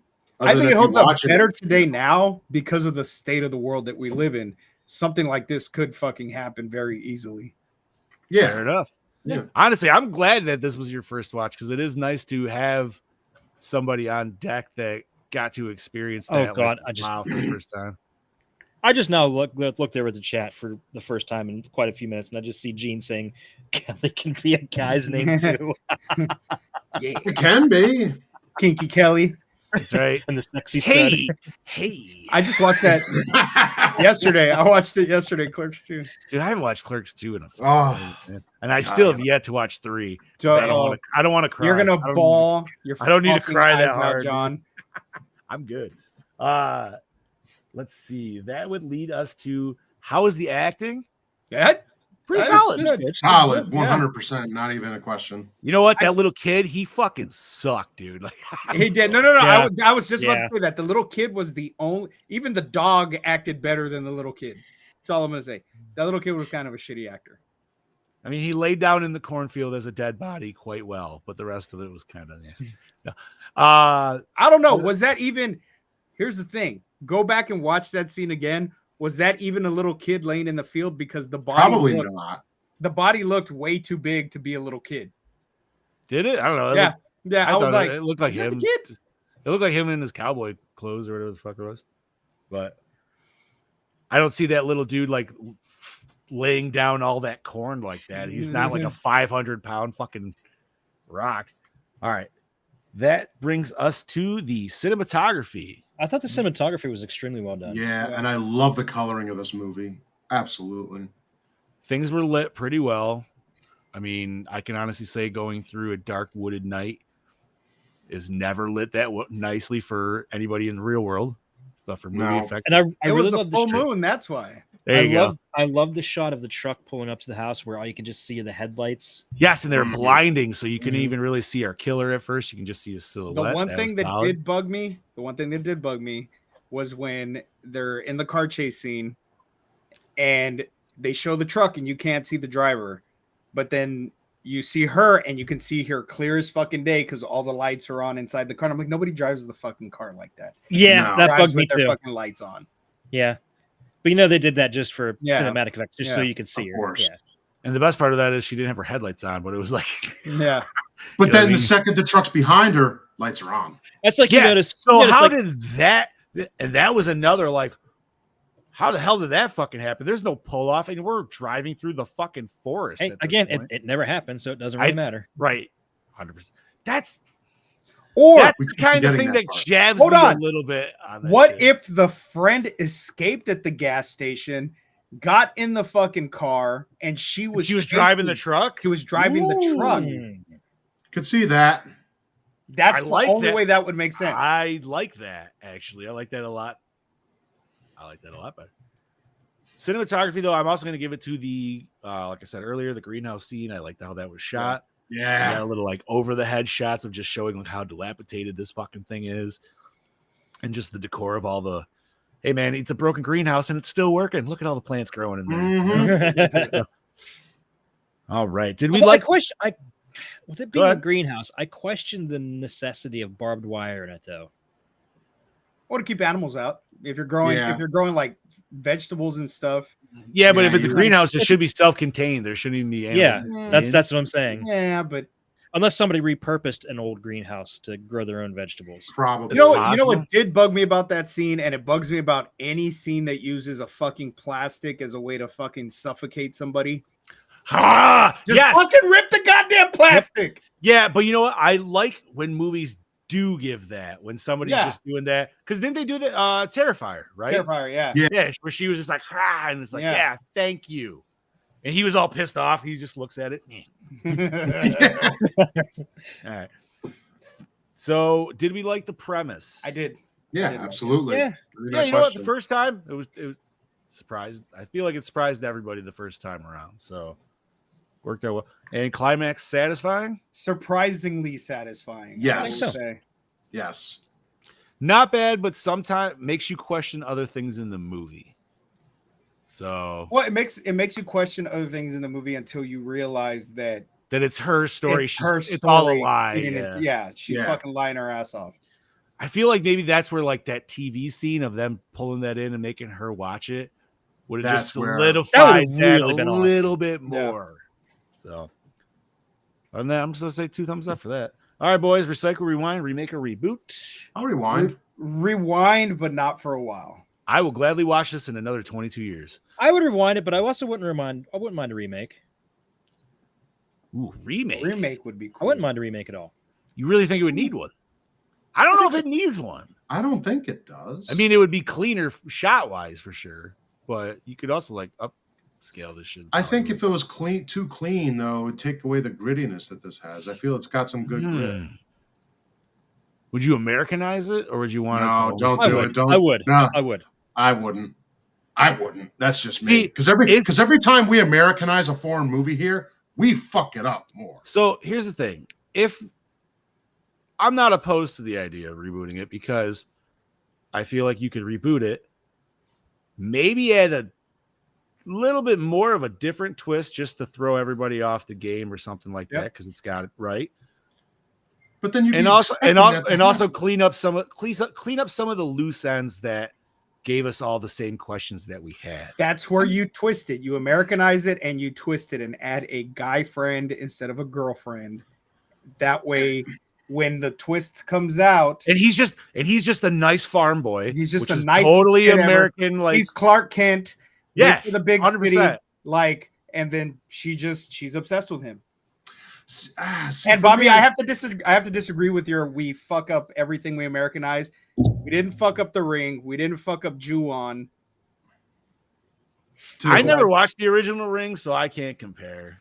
But see, the thing with this movie though is this has been around so long that I feel a remake, like it's gonna be hard to change that twist. Like, I don't know. I feel it's fine the way I could see cleaning up loose ends, and I like the idea of it being the man and the woman, but other than that, I don't know. I'm not saying this is like the perfect part of it, but I don't know. I think they could be. It could be like when they remade My Bloody Valentine, and with the remake, you flip the whole fucking twist where it's the other person that's the killer the whole time. Well, I'm also against remakes right now because that's all we do here. So I'm like, wait, so it could actually be the son killing off his whole family for her, to try to get to her. Because maybe they don't like her or some shit, and they've always like said, "Oh, she's." But he spins it to where it's. But he spins it where yeah, exactly. Sure, they did that in Dangerous Game. Well, no, he still spins it to where it was somebody else that did it. Oh, it's somebody else that did it, but he's doing it to show how much he loves her. Look at what I did for you. But then when he gets caught, because she don't want no part of it. He comes up with this fucking, and maybe he thought he killed her. Maybe I think he gets caught, and the story he tells the police is that she did it all because she spurned him, and he thinks he killed her, and he doesn't know that she's alive, sitting watching from the other side of the glass. Ooh, I dig it. I'm down. Let's go. All right, Gore more reboot. All right, let's rate this bitch, boys. Brody started off with a solid 4. Mr. Ramone, what you got, homie? I'm gonna keep it right there at a solid 4 as well. All right, Scuba Steve. I'm gonna give it a 4 as well. All right, Chad Eddie. I can't argue with that. I'll give it a 4. All right, you know what? 4. I'm not even. Very nice. Because you know what, man? For a first watch, it's a solid fucking first watch, and even for a second watch. I would probably argue with Brody. I don't even think this would be a yearly watch, but like maybe every 5 years or so. Give yourself some good space so you kind of forget the rest of the movie. You're never going to forget that ending. But yeah, all right. Next episode, we've already talked about it, but Chad Daddy. Next episode, who are you going to call? Someone else. Oh, that's not fucking January. That's the end of the year. That's the end of the year. It's gonna be great. You know what? I've been cosplaying this shit since 2013, Scoob. So anytime everybody asks me that, That is my answer. And 99% of everybody that shouts that looks at me like, huh? It's just like, God damn it. All right. Fucking people. So Ghostbusters next week. Like I said, I'm excited. There's no way I'm gonna be setting up like a never drive-in outside to watch this movie. Yeah. So Yeah, seriously. So just be ready for it. Look, Do I we're need just to watch this excited. movie? No, absolutely not. We No. don't need to, but we're gonna. Oh, And yeah, we're gonna yeah. enjoy the fuck out of it. I'm gonna make my kids. Actually, I don't have to make my kids watch it. They're excited to watch it too. there you go. All right, boys. Any nerd news before we close this bitch up? I will say that they dropped a new Beetlejuice trailer, and I liked it. Is exactly what it. I thought it was gonna be, and I Yep. am so fucking stoked for it. Yeah. We're getting William Dafoe in a Beetlejuice movie, dude. I'm down. We get And Monica DeVito, Danny too. Bellucci, And Danny DeVito. Monica Bellucci, fucking Wait, El DeVito? Fuego of all that is El Where was Fuego. DeVito in it? I don't remember him announced in the trailer. Is there another trailer? It's very quickly. Because they didn't announce his name at the end. I only know Oh, because I saw a screenshot of it. Yeah, I saw the screenshot. Oh, But interesting. I love Michael Keaton just looks like Michael Keaton. from I said when E! this movie came out, I really hope that they kind of play off of the animated show that they had, to where Lydia and Beetlejuice go on like some fucking adventure or some shit. They always went to the fucking. They always went to the fucking the other side. I don't know what was it called. It wasn't the Nether. That's Mortal Kombat. But it was something like that, wasn't it? It was. I don't It had a remember what it's weird called. name to it. Yeah, but I'm stoked because at first I was like, well, maybe it's gonna be Lydia's daughter that So- takes place since Lydia's so much older. But it looks like it's gonna be Lydia and Beetlejuice teaming up against these other spirits. To a little So degree, my thing yeah. is, did you guys? So you saw the weird bride in the trailer, right? Mhm. She had a Yes. scar. So I don't know if you guys have seen this, but I saw a little thing. Everybody thinks that is alluding to the finger that he had at the original one with the ring on it. When he's like, and he takes it out, he's like, "Oh, she didn't Yeah. mean anything." Bah. That would be So- great. Well, yeah, I think This that's might Monica be Bellucci's- this. Yeah, that's- so I this think might that's be that Monica Bellucci's character. playing. Yeah, Yeah, character coming back, being like, "You left me at the fucking altar." So, I don't know. I'm down for it, man. Yeah. It looks like it's gonna be a fun time. Yeah, I'm definitely down. The Absolutely. CGI on the face scare scene kind of bugged me a little bit. It looked a little cheap. They might polish that But- up too, but they did stop motion before and it looked kind of cheesy then, so it kind of Yeah, I- fits with it. It does. I'd still prefer stop motion though. Like the sandworm still kind of looked stop motiony though, and Sandworm looked really fucking cool. Yeah. Like, Yeah. I was just like, that feels like old school sandworm. So Now I wonder if we are gonna find out what happened to the fuck were their name? Oh, The other two Adam and oh dear God, um, what's the name of the other ghosts? The Deets or not the Deets? Lydia. No, no, not the no. The the couple from the ghost. first movie. Oh shit, yeah, what am I thinking? Yeah. Fucking Gina Davis and fucking what's his face? Baldwin. Alec Baldwin. What is their names? Why am I? I don't Was it remember Maitland? now. Wait, Maitland. Maitland, the Maitlands, yeah. Yep. The Maitland. Because if they were And it ghosts, Look nice and stupid. did they cross over? Like what happened? I want to know that. Yeah, because they should get 150 years at in that house. Yep. in that house, so they should definitely be there, no problem. Unless because Because helped- they got aged out. Maybe they lost years because of that shit. Who knows? I don't know. No. You remember? Because like, Yeah, but then they went Beetlejuice back. saved them though. Yeah, I said they went back to where. Yeah, so no. Who knows? Maybe they're working on the other side now. Like they're put to work like everybody else is. could be. I don't This know. is- I just like the scene where fucking Lydia says Beetlejuice and he's like, "Ah!" and then fucking shuts her up. Dude, no, it'll be a fun one for sure. Let's see. Oh, you know what? We speaking in also the horror realm, we have a new horror movie dropping out Friday. Thursday, Friday. In a violent Nature. Looks interesting. I've And I wanna heard check nothing it out. but good things from the film festivals that it appeared at. I've heard nothing but good things from there. So now, if anybody hasn't seen anything on this, it's all shot from like a third-person camera style view of the killer the whole time. Yeah.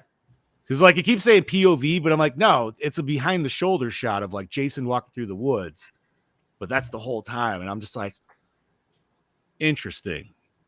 So this could go either way. This could be terrible, or it could be fucking I amazing. thought he looked from behind. He looks like very Jason. much like Jason. But when you see the front, it kind of looks like a fucking scuba mask, like an old school. Like that is what. Bro, it is. he's the spooky diver from fucking Scooby Doo. No, they definitely took the inspiration. All right. But no, I think it looks fun. I would like to try to get there this weekend. Yeah, we're gonna go see it Friday night. Hell yeah, dude. Maybe we'll be able to all talk about that on Monday. Let's see. Was there anything else, nerdy boys? Yes, something small. Chad shared it. I also saw it. The NECA's American Werewolf in London 2-pack of the characters Jack and David. Okay. Oh, the one I shared in the 2-pack of them.